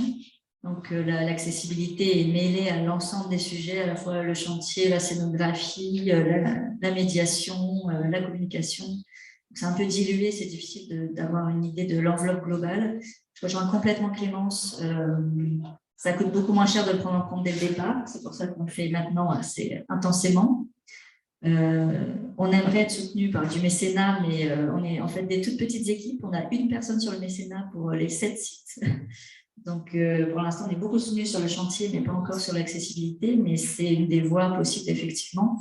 Et l'autre voie, c'est d'être aussi le plus créatif possible pour faire au moins des offres accessibles sans avoir besoin de mobiliser beaucoup de moyens financiers. Oui, je crois que sur la question des budgets, il y a une loi déjà, la loi de 2005 qui nous oblige finalement à consacrer aussi des budgets pour cette accessibilité. Ça fait partie intégrante de nos missions. On doit y travailler dans tous les cas. Je suis tout à fait d'accord sur l'idée aussi que bien intégré par les designs universels, un espace bien conçu est un espace qui s'exploite bien, voilà, qui vieillit bien aussi finalement, et donc qui permet aussi de réduire les coûts. C'est bien effectivement aussi d'avoir le soutien aussi de certaines fondations ou de certains mécènes effectivement sur des projets plus développés. On a la chance d'être soutenu sur pas mal de nos projets, à la fois de manière financière, mais aussi parfois en termes d'expertise, on l'a évoqué. C'est aussi en termes de mécénat quelque chose qui peut être intéressant à étudier. La deuxième question, c'était par rapport aux monuments historiques classés ou inscrits, savoir comment la réflexion se fait pour tout ce qui est de la rénovation pour être accessible, pour les rendre accessibles à tous.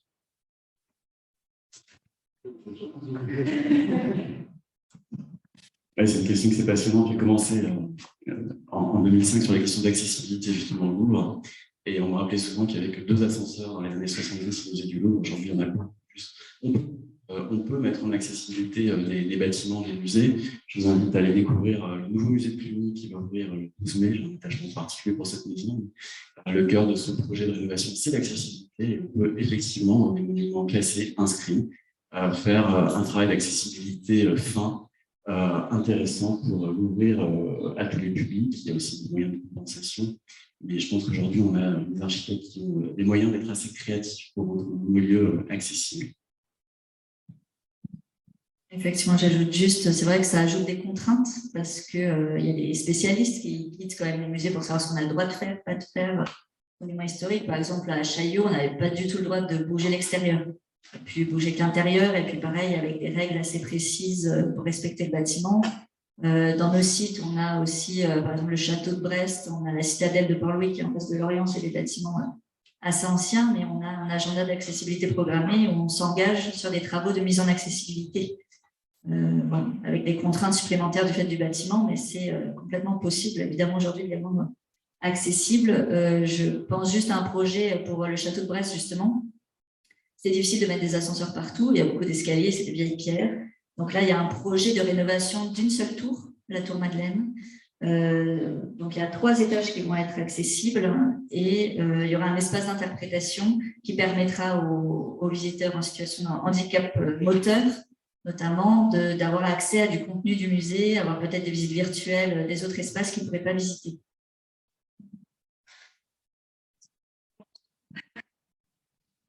La dernière question qu'on avait, c'était sur la mise en place d'une politique visant l'accessibilité, mais qui soit assez cohérente pour prendre en compte à la fois donc l'accessibilité, mais aussi à côté les besoins et les attentes des publics qui ne sont pas toujours liés forcément à l'accessibilité, mais aussi au contenu, etc. Donc voilà, c'est la question du processus de mise en place de vos politiques culturelles.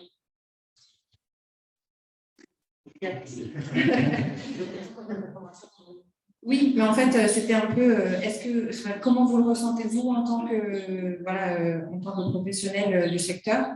Est-ce que vous trouvez que c'est cohérent? Est-ce que c'est assez facile de le mettre en cohérence ou pas?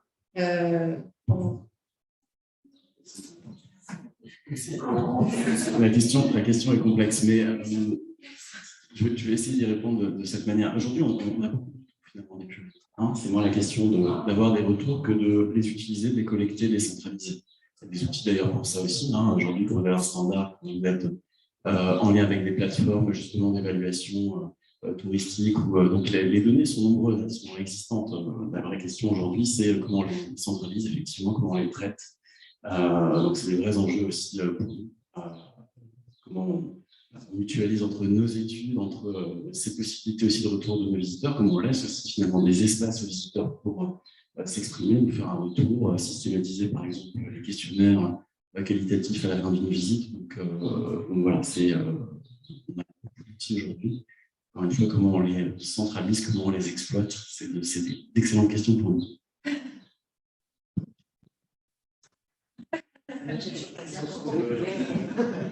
Alors, ce que je vous propose peut-être justement sur cette question qui est peut-être un peu complexe à laquelle on peut répondre, c'est peut-être d'avoir aussi un témoignage, on triche un peu parce qu'on en parlait avec Mathieu, d'une relais du Louvre, Marie-Hélène, qui peut peut-être nous évoquer, donc elle est dans l'audience, et évoquer un petit peu le parcours suivi, qu'est-ce qui a été apporté en fait en tant que relais au Louvre.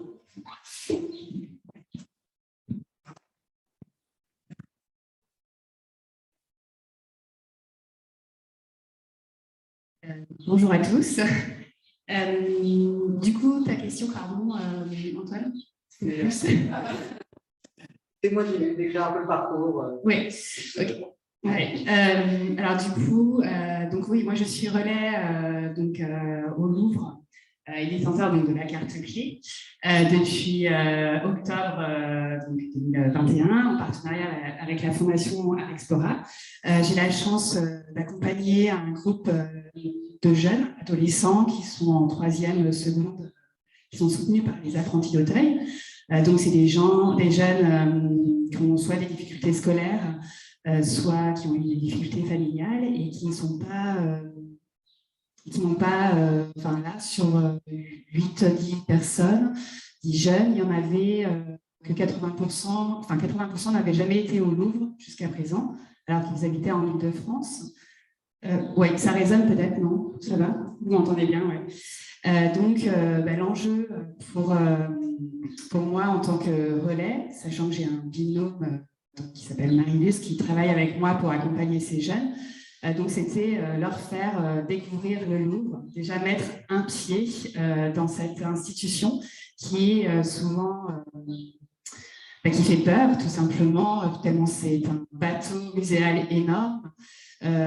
Ça peut être aussi vu comme très, comment dire, ça leur faisait peur quoi, au global. Donc nous, en tant que relais, on a déjà rencontré en fait ces jeunes pour mieux les connaître, savoir quelles étaient leurs attentes de ces visites, de cet accompagnement. Et puis tout simplement, en fait, pouvoir ensuite mettre en place une visite vraiment adaptée. Donc, on n'est absolument pas médiateur, mais voilà, on est un peu des passeurs de culture, à mon sens. c'est la passion plutôt de l'art et de nous, ce qu'on a pu ressentir au Louvre, qu'on essaye de faire passer à ces jeunes pour leur donner envie ensuite d'y retourner, enfin au Louvre, mais aussi dans d'autres institutions.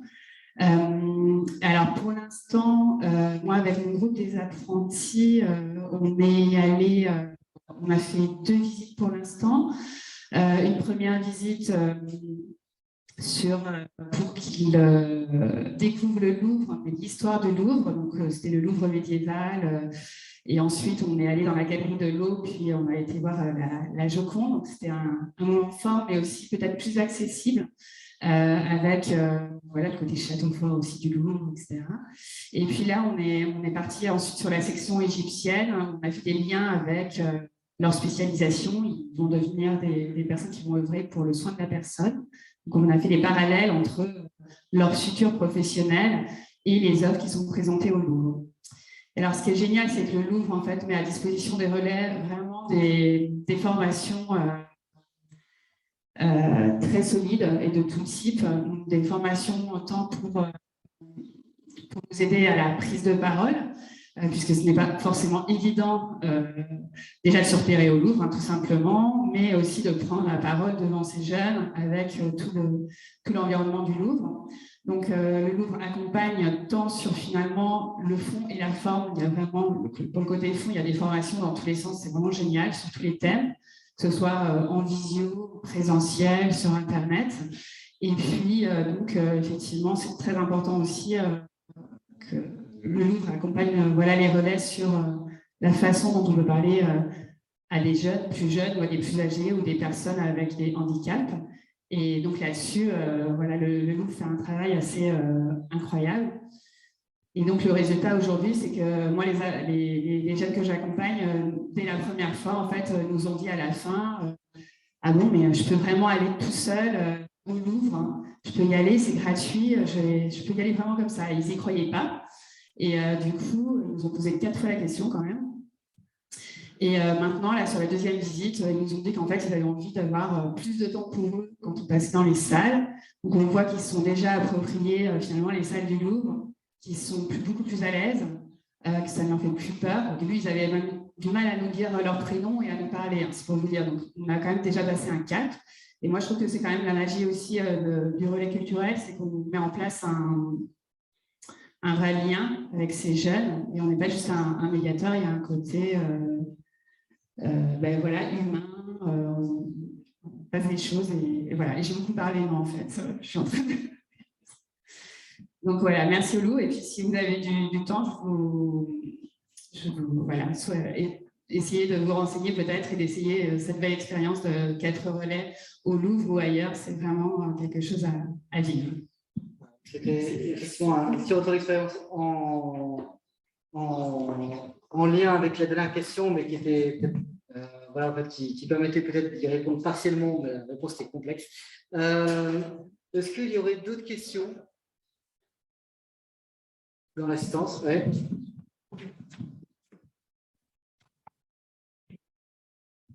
Bonjour. Moi, je m'interroge sur la communication et la valorisation, d'une part de votre politique d'accessibilité et d'autre part des activités accessibles, à la fois sur place, mais aussi auprès des relais et, in fine, auprès du public concerné.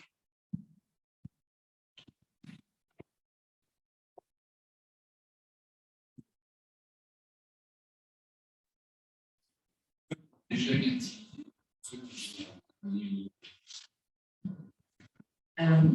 Nous, sur la communication, on aura des brochures dédiées, on a le site internet aussi qui est refait entièrement.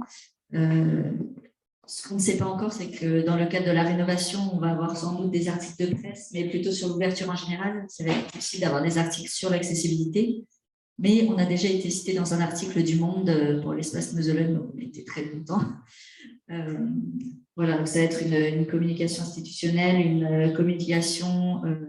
ça fonctionne aussi très bien auprès de l'ARECA et la Mission Vivre Ensemble, les 2 réseaux du ministère de la Culture, puisque les relais des différentes structures sociales peuvent être contactés avec les actualités. Donc ça, c'est ce qui marche vraiment le mieux généralement pour communiquer auprès de ce public-là.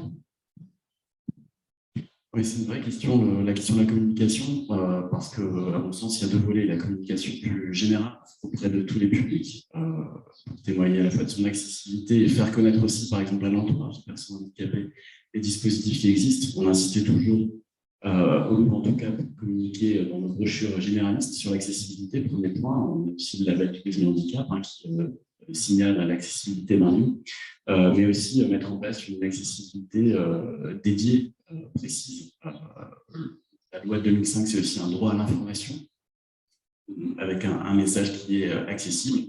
C'est par exemple tout simplement pour les personnes qui pratiquent la langue des signes, avoir des contenus en langue des signes, que vraiment essayer d'adapter aussi ces moyens de communication aux différents types de handicap. Donc, je pense qu'il y a vraiment ces deux aspects qui sont importants à développer. C'est aussi vraiment des questions de moyens d'expertise. Aujourd'hui, on a la chance aussi d'avoir des prestataires et des services qui peuvent assurer ce type de prestations. En tout cas, il faut avoir ça en tête. Moi, je vais être redondante avec Mathieu, mais effectivement, les publics en situation de handicap, ce n'est pas forcément des publics qui vont, pour qui la communication institutionnelle va suffire. En fait, il ne suffit pas de mettre des grandes affiches dans le métro ou des encarts dans Télérama ou Le Monde ou d'autres médias pour que ces publics-là se sentent concernés et bienvenus, en fait, parce qu'ils vont avoir besoin de vérifier que le lieu soit bien accessible pour eux. Et c'est un peu laborieux pour eux, évidemment, d'aller voir toutes les pages dédiées au handicap sur chaque site internet de chaque musée ou chaque lieu culturel. Donc, ils ne le font pas forcément. Du coup, ils vont potentiellement se renseigner sur des plateformes dédiées à leur type de handicap ou sur le site du label Tourisme Handicap ou sur d'autres supports plus spécifiques, sur des groupes Facebook spécifiques sur les événements en langue des signes. Par exemple, je parlais de la langue des signes. Donc, c'est important de ne pas se contenter d'une communication comme pour le grand public, mais d'aller vraiment faire des actions d'information et de communication ciblées, ce qui est très chronophage, mais essentiel parce que, effectivement, quand on parle de l'accessibilité dans le lieu culturel, on parle de l'accessibilité au bâtiment, on parle de l'accessibilité au contenu, comme l'a fait Lucie, mais on parle aussi de l'accessibilité à l'information. Donc, voilà, rendre l'information accessible. Effectivement, ça fait partie de la mise en accessibilité des lieux. C'est très chronophage, mais il ne faut pas que ça passe à la trappe parce que sinon, c'est frustrant pour tout le monde. Ce que je propose, c'est effectivement le temps passe un petit peu. Alors, peut-être une dernière question, effectivement, pour clôturer, et après, on passera à l'international. Merci. Valérie Pasquet, de l'association Percevoir. Oui, je voulais savoir si vous ressentez petit à petit l'arrivée de personnes, d'experts en accessibilité qui sont elles-mêmes en situation de handicap, quel qu'il soit, et qui viendraient travailler, étoffer les équipes. Est-ce que c'est quelque chose que vous ressentez? Enfin, l'arrivée de ces experts elles-mêmes en situation de handicap.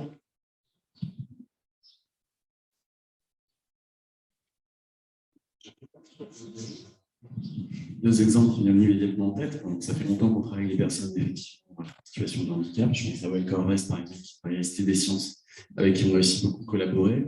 On vient de se faire un petit peu épingler sur une question d'accessibilité liée à notre petite galerie par une experte britannique qui n'avait pas trouvé nos audiodescriptions. Et donc, on l'a évidemment contacté, on l'a invité à rencontrer les équipes et voilà, on lui a donné les informations qui lui manquaient. Je parlais du retour des publics. Aujourd'hui, il est là aussi sur les réseaux et pouvoir justement être à l'écoute des expertises extérieures et des associés, c'est extrêmement important. Nous, au sein du musée, pour l'instant, on passe surtout par des prestataires extérieurs qui peuvent être eux-mêmes en situation de handicap et qui sont experts, qui viennent nous aider. On a un plafond d'emploi qui est très, très bas. On a des personnes en situation de handicap, mais souvent handicap invisible, qui ont la carte handicap au sein du musée et qui ne vont pas forcément travailler sur l'accessibilité d'ailleurs, parce que ne pas les mettre que sur ces sujets-là. Voilà, pour l'instant. Et on a... En fait, on ne voit pas, vous dites, est-ce que vous voyez arriver, on ne voit pas de mouvement particulier, disons que ça va se mêler aux différents recrutements qu'il peut y avoir. Il n'y a pas de recherche particulière, ni évidemment de rejet, heureusement. Et on a travaillé 6 mois aussi avec un jeune tétraplégique. Alors, c'était en stage. Voilà, c'était un handicap très lourd, mais voilà, c'est des choses qu'on peut aussi tout à fait faire sans problème. On travaille aussi le plus possible, mais on l'a déjà dit, avec des usagers, des partenaires, des prestataires, des intervenants, des artistes pour les événements, même en situation de handicap, on essaie de le faire le plus possible parce que sinon on a des propositions moins intéressantes. Mais c'est vrai que pour l'embauche de personnes en situation de handicap, c'est un autre volet, en quelque sorte, de l'accessibilité culturelle. Et c'est vrai qu'on est rarement à la hauteur, enfin, comme les entreprises ou les musées, les lieux, enfin, de manière générale, sont rarement à la hauteur en termes de nombre de personnes en situation de handicap dans leurs effectifs. Donc, il y a effectivement un travail à faire là-dessus, pas forcément pour les flécher directement vers les métiers en lien avec l'accessibilité, parce que potentiellement, ce n'est pas leur métier. Effectivement, c'est un enjeu important. Au Musée du Quai Branly, on a amorcé un travail avec une plateforme justement de mise en relation de candidats et de recruteurs, en fait, de candidats en situation de handicap et de recruteurs. Donc, c'est le tout début. Et puis, un enjeu aussi, c'est un autre volet de la sensibilisation en interne pour inciter les agents à déclarer leur handicap, en fait. Parce qu'il y a beaucoup d'agents qui ont des handicaps qui ne vont pas oser le déclarer ou qui vont pas eux-mêmes se reconnaître comme des personnes en situation de handicap, alors qu'ils pourraient avoir le statut, les avantages liés à la reconnaissance de l'adulte handicapé et puis surtout à les aménagements de poste. Donc voilà, il y a aussi un travail de sensibilisation à faire qui est très délicat et qui est un travail de ressources humaines, donc différent de celui qu'on mène avec le public, mais c'est un enjeu important aussi. Merci beaucoup. Donc, je vous propose qu'on ouvre à l'international après ces quelques questions. Je vous rassure aussi, il y aura des situations de restitution en fait, de différents échanges. Et bien sûr, le dialogue reste encore tout à fait ouvert suite à ces différentes présentations. Alors, rebonjour pour ceux qui étaient présents ce matin. Et pour ceux qui n'étaient pas, eh bien, je m'appelle Elisabeth Graville. Je suis une femme de peau blanche. J'ai une 50aine d'années, les cheveux mi-longs, les yeux bleus. Normalement, je porte des lunettes. Et vous pouvez s'adresser à moi avec le pronom « elle ». Et pourquoi je vous dis tout ça? C'est parce que c'est déjà un facteur d'inclusion vis-à-vis de la population que j'ai en face de moi et qui est en train de m'écouter. C'est déjà prendre en compte que potentiellement, il y a peut-être quelqu'un qui est malvoyant parmi vous. Donc, je voulais faire cet exercice pour vous sensibiliser et vous dire que ça peut déjà commencer par des démarches qui sont extrêmement simples à adopter, mais qui ne sont pas pour autant systématiques. Ceci dit, ce que m'a demandé Antoine pour rebondir en fait sur les interventions précédentes était difficile parce que finalement, qu'est-ce qu'on trouve à l'étranger? Eh bien, pas forcément mieux que ce qu'on trouve en France. Donc, j'ai pris la situation un peu à l'inverse et je me suis dit, finalement, le handicap, l'accessibilité, l'inclusion, la diversité, sur des institutions qui ont travaillé sur ces sujets-là depuis très longtemps, comment elles le vivent maintenant et qu'est-ce que ça leur a apporté et qu'est-ce que ça peut nous apporter à tous finalement dans notre quotidien, puisque après tout, les institutions culturelles sont aussi là encore pour mieux former les citoyens, on va dire. Alors, première constatation, et je m'en réjouis, c'est déjà que le fait que ces mots-là soient désormais potentiellement, puisqu'elle va être votée cet été à Prague au sein de l'ICOM, ces mots-là d'accessibilité, de diversité et d'inclusion vont apparaître dans la définition du musée. Et quand vous regardez l'ancienne définition, eh bien, ces mots-là n'étaient pas présents. Donc, ça veut dire que désormais, ça fait partie de notre quotidien et je crois que les témoignages précédents en sont la preuve. Deuxième chose et deuxième constatation, je l'ai trouvé dans une institution anglaise qui, pour moi, est peut-être une de celles qui a creusé le sujet de manière la plus profonde. Elle le fait depuis très, très longtemps en raison de ses collections. C'est la Wellcome Connection. Alors, la Wellcome Connection, ce sont essentiellement au départ des collections médicales. donc avec un rapport au corps, avec un rapport au handicap, forcément qui fait partie de leur ADN. Mais justement, ils se sont posés et se sont dit, mais est-ce que notre devoir à nous n'est pas de mieux inclure justement tous ces handicaps dans le quotidien des autres, c'est-à-dire de nous, les normaux, entre guillemets. Et ils ont refait la totalité de leur muséographie en intégrant, en ayant le même principe que ce qu'on vous a expliqué précédemment, c'est-à-dire de co-création.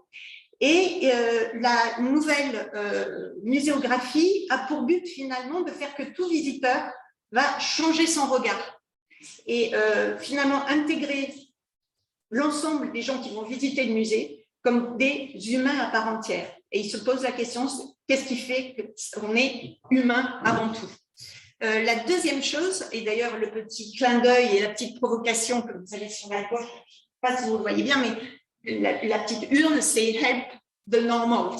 Ce n'est pas « je récolte pour les aveugles », non, c'est « je récolte pour les normaux », ce qui veut dire qui est handicapé dans sa manière de regarder.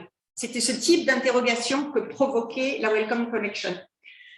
Deuxième chose, c'est qu'elle nous invite finalement à faciliter l'indépendance de tous. On a beaucoup parlé de design universel et ce mode de réflexion, et se dire que le meilleur moyen, et on a parlé aussi de la volonté de choisir la manière dont on visite un musée, c'est d'apporter tout bêtement une diversité de réponses, et qui va correspondre aussi à finalement tous les stades de notre propre vie, quelle qu'elle soit. Un jour, vous aurez une jambe cassée. Un jour, vous arriverez avec une poussette. Donc, de toute façon, si l'on pense le musée de manière universelle, dans sa conception pratique, on va dire, on sert tout le monde. Mes prédécesseurs vont souligner. Troisième chose, c'est privilégier l'expérience vécue de justement toutes ces populations qu'on dit éloignées, empêchées, handicapées, avec leurs propres mots. C'est-à-dire de ne pas parler à leur place, de les laisser parler, et ça apporte une énorme diversité de voix aussi au sein du musée. Et tout ça, en fait, dans l'optique de développer des espaces dans lesquels on se sent bien, dans lesquels on se sent en confiance, et d'où, du coup, il y a une sorte de liberté de la parole. Donc, la Wellcome Collection, pourquoi je l'ai choisie aussi, c'est qu'elle est extrêmement prolixe sur sa manière de penser. Donc, vous pourrez trouver des tonnes d'articles sur leur démarche et qui peuvent voilà, générer peut-être d'autres réflexions chez vous. La diversité des voix en fait, qui parlent au musée sont très importantes. Et là, je choisis les exemples qu'ont promu très récemment l'Association des musées américains en disant finalement, nous adressons le handicap, mais nous ne leur laissons pas la parole. Et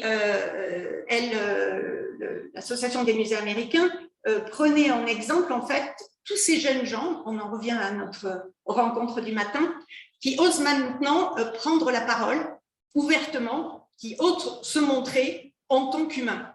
Je vous en donne 3 exemples. La première, c'est Crippled Media, d'une jeune femme en fait qui est paraplégique et qui se définit d'abord comme journaliste et qui, certes, essaye de donner un autre regard sur le handicap, mais qui se définit d'abord comme journaliste. Deuxième exemple, quelqu'un que vous avez peut-être vu si vous avez Netflix et qui a été repéré par tous les grands cinéastes, enfin les grands festivals de cinéma.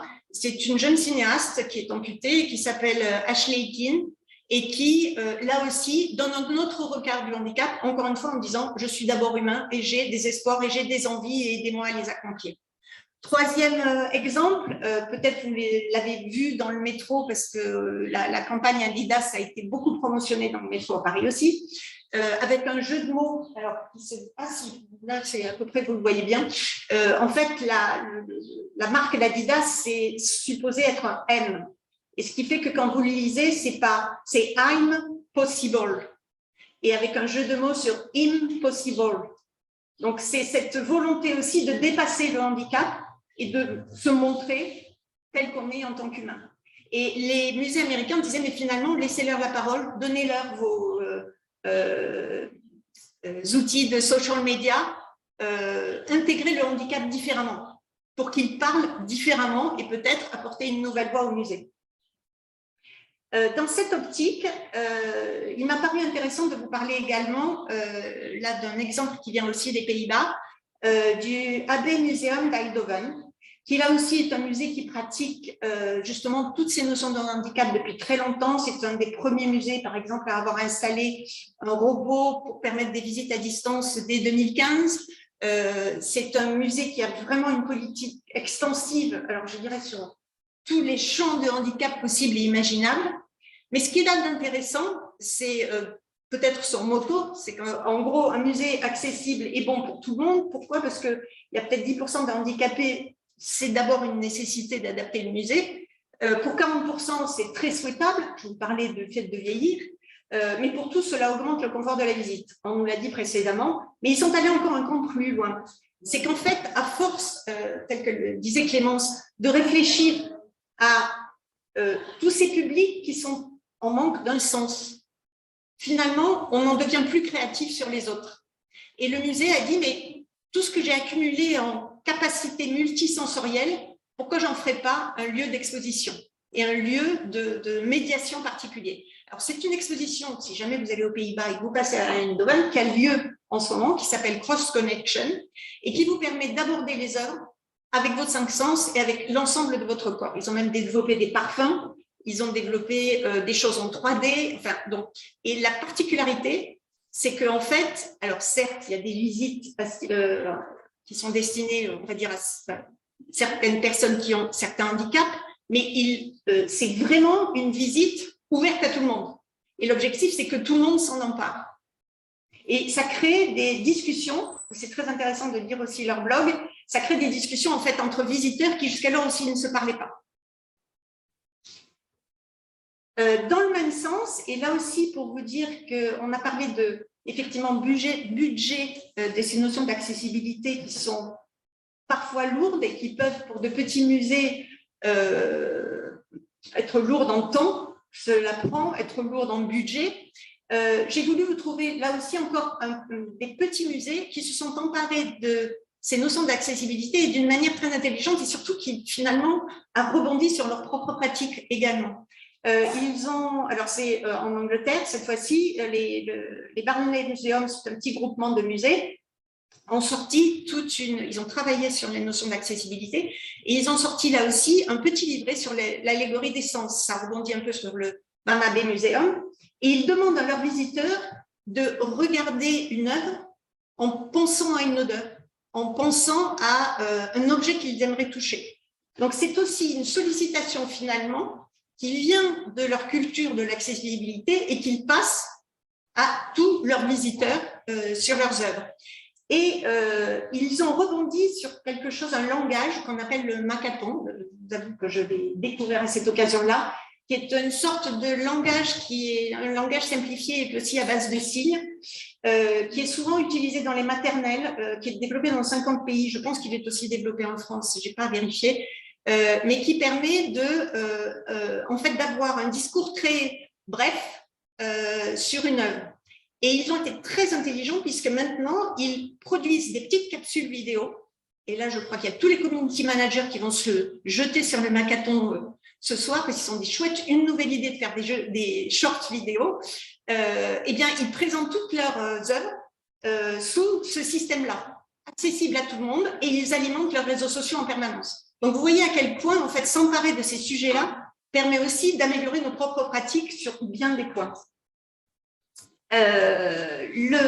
Clémence l'a souligné, il n'y a pas que le handicap physique, il y a tout le champ de ce qu'on appelle les neurodivergents, qui sont une population souvent à particularisme, qui nous oblige à repenser aussi qu'un musée, ce n'est pas de 9h à 17h. Et que donc, peut-être, il faut les ouvrir avant pour des populations qui ont besoin de calme, ou des ouvrir après, ou de leur dédier en tout cas des moments.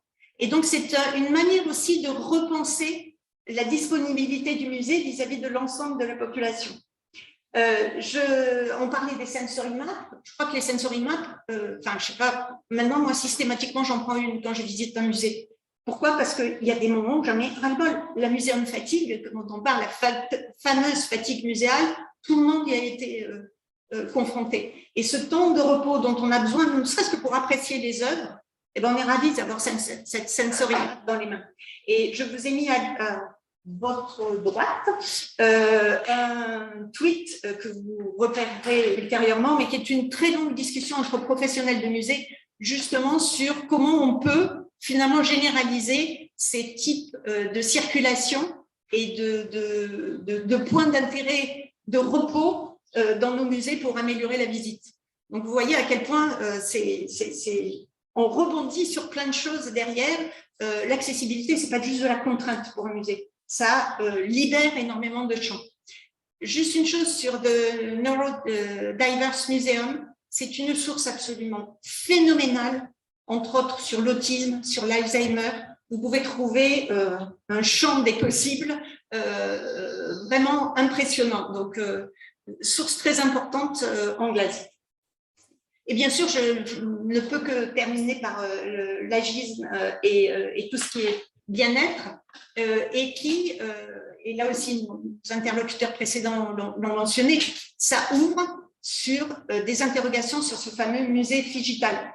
Non seulement pour les populations spécifiques auxquelles on souhaite s'adresser et comment elles doivent trouver effectivement que nous sommes accessibles, mais au-delà de ça, c'est que certaines populations ne se déplaceront de toute façon pas au musée. J'ai pris 2 cas là qui concernent des personnes âgées. Sur la gauche, le Met est en train de développer énormément de visites en ligne à destination de populations atteintes d'Alzheimer. Et d'ailleurs, ils le font pour les accompagnants et les personnes qui sont atteintes d'Alzheimer. Les Anglais développent énormément de pratiques de visites en ligne à des buts de réminiscence, en travaillant sur des objets. Donc là aussi, pour combattre l'Alzheimer. Et ils le font en ligne. Donc là aussi, vous voyez que ces pratiques ouvrent une autre manière de penser le musée. Pour justement rebondir sur la partie numérique, dont on disait que autant je crois que in situ, les musées ont fait énormément de progrès ces dernières années, autant je pense qu'en ligne, il y a encore beaucoup de progrès à faire. Et je rebondis sur l'Abbey Museum de Eindhoven. Allez voir ce site. Chaque page est faite en audio-description, bien sûr avec changement coloriel, avec une sorte de ligne pour les personnes qui ont, vous savez, des difficultés de ligne de flottaison. Enfin, c'est absolument incroyable. Toutes les pages peuvent être lues comme ça. Donc, d'ailleurs, c'est un tel modèle qu'il a été quasiment préempté par une bonne dizaine d'institutions en Hollande qui sont en train d'utiliser en fait leur modèle de site en ligne. Autre point aussi, je parlais de la diversité des voix. Quand on réfléchit à la notion de personnes non-voyantes et qui ont une lecture en fait de votre site internet, vous avez l'histoire du alt text. Alors là, je rentre dans des choses qui sont un peu spécifiques, mais vous savez qu'il y a des machines audio qui lisent en fait les sites internet. Pour une image, elles ne lisent que ce qu'on a mis dans le code, ce qui est 3 lignes. En fait, il y a très peu de mots. Finalement, vous êtes extrêmement frustré quand vous êtes un non-voyant parce que vous ne savez pas ce que vous avez en face de vous. Et quand il s'agit de lire des collections, toutes nos collections numériques, finalement, pour un non-voyant, sont extrêmement frustrantes. Donc, le Cooper-Hewitt s'est posé la question de savoir comment on pouvait enrichir en fait la matière proposée en ligne justement à ces populations-là. Et très récemment, ils ont en fait travaillé avec un outil que je vous présente tout de suite après pour arriver à avoir ce qu'on appelle les longues descriptions. Donc là, vous avez un alt texte au début, puis une longue description en dessous. Et ils ont rajouté 8000 longues descriptions à tous leurs objets en ligne. Et ils l'ont fait grâce à un outil qui est en open source. C'est pour ça que je vous le signale aussi. Vous pouvez aller récupérer le code et vous pouvez faire du collaboratif. Ils ont calculé qu'en fait, il fallait 3 ou 4 descriptions spontanées de gens différents pour arriver à obtenir une description longue qui finalement parlait au plus grand nombre. Et plus vous demandez aux gens de collaborer avec des voix différentes, et finalement plus vous allez enrichir votre propre site internet. Donc vous voyez comment quand on rentre dans ces dynamiques-là, encore une fois, ça ouvre des champs des possibles qui sont quasiment infinis. Et puis, là aussi, je fais une référence à une rencontre qui a eu lieu il y a 2 ans, où j'avais parlé de l'accessibilité vis-à-vis de populations migrantes, qui n'ont peut-être pas le même niveau de français que nous et que l'on a intégré dans un contexte muséal.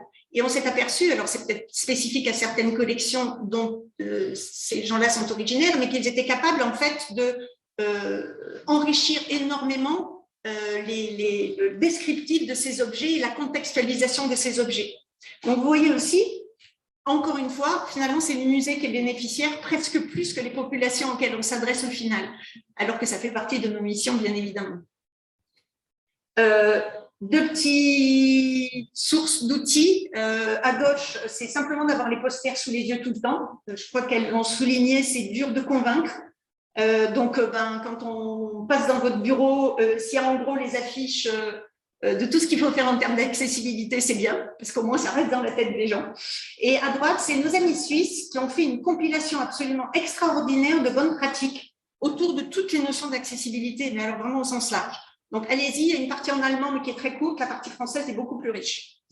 Et puis, dernier point, je terminerai, on l'a un peu évoqué, justement, en dernière question du public, et je trouve ça tout à fait logique, c'est que la meilleure inclusion et le meilleur reflet que l'on peut avoir vis-à-vis de toutes ces populations dites éloignées ou empêchées, c'est effectivement qu'en interne, on ait inclus ces publics.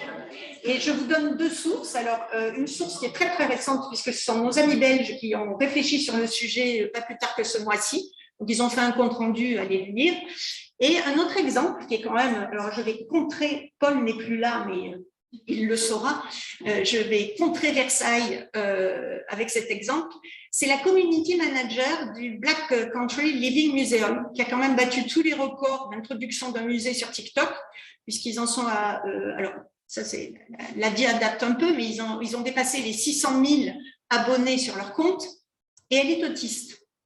Et elle a été complètement intégrée dans l'équipe, et ça paraît complètement... Enfin, presque antinomique de se dire je suis autiste et pourtant je suis community manager. Et en fait, elle l'explique, elle l'a dit ouvertement, elle en parle très, très aisément dans un article où elle explique en fait sa pratique, d'abord elle-même, comment elle gère son autisme au sein d'une communauté de travail, comment les équipes qui l'ont encadrée l'ont intégrée et l'accompagnent, et comment elle a parfaitement réussi à s'intégrer et qu'il n'y a vraiment aucun souci. Donc là aussi, encore une fois, comme j'ai terminé ma présentation précédente, c'est l'ouverture, elle se fait aussi en interne. C'est le meilleur moyen finalement de projeter la meilleure image d'accessibilité en externe. Merci à vous pour votre écoute. Merci beaucoup.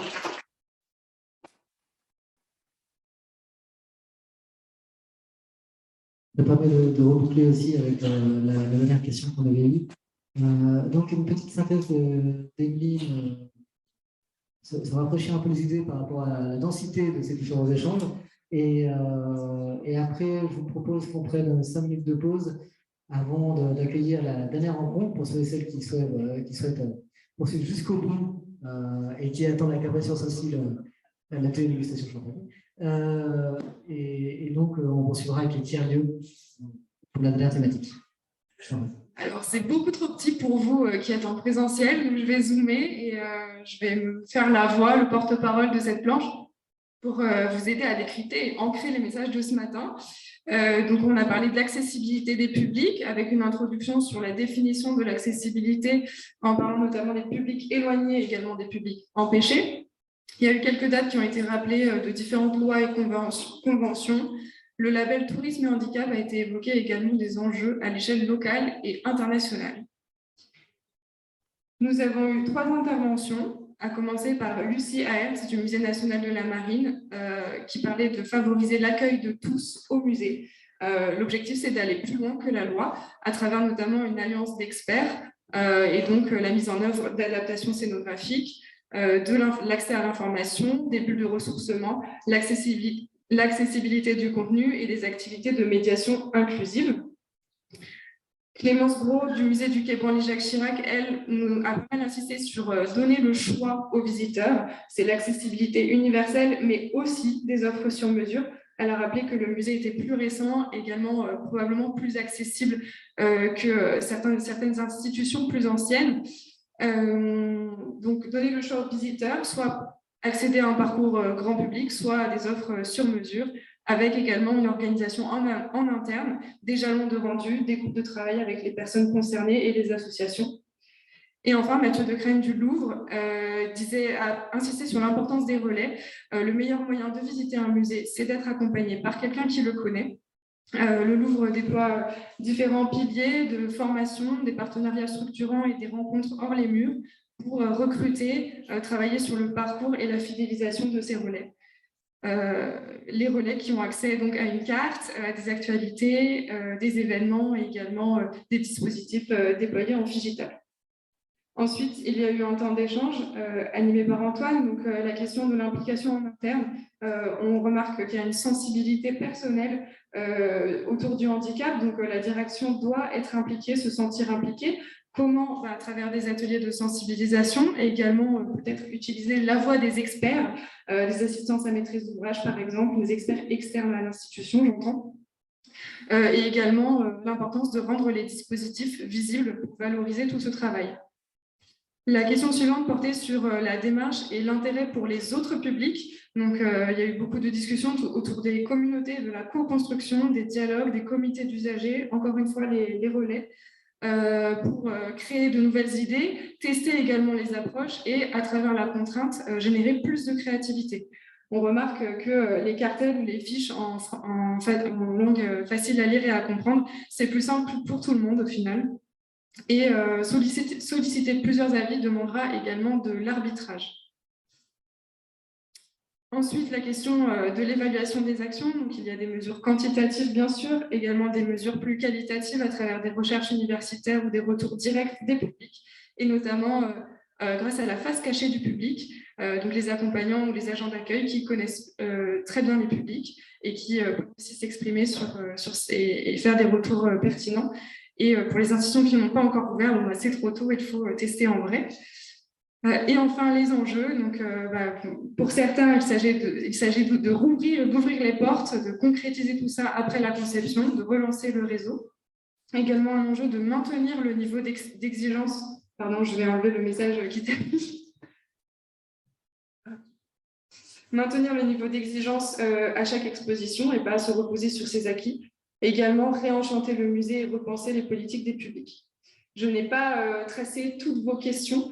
J'espère que vous vous en souvenez. J'ai fini la planche par le focus sur le mois international d'Elisabeth Graville, qui nous a dit que les mots d'accessibilité rejoignaient la définition du musée et a fait un focus sur différentes collections, différents musées ou organisations à l'international. Donc, la Welcome Collection, qui parle des humains à part entière, parce que universel, ça sert pour tout le monde. L'Association des musées américains, d'autres regards sur le handicap, se montrer tel qu'on est.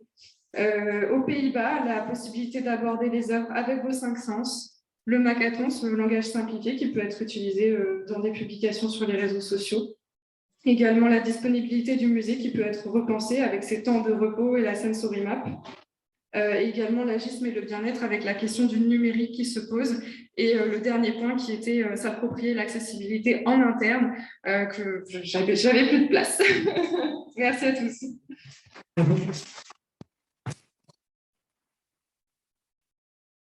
Je vous propose de faire une minute de pause et après, donc on bouclera avec la troisième rencontre sur les tiers.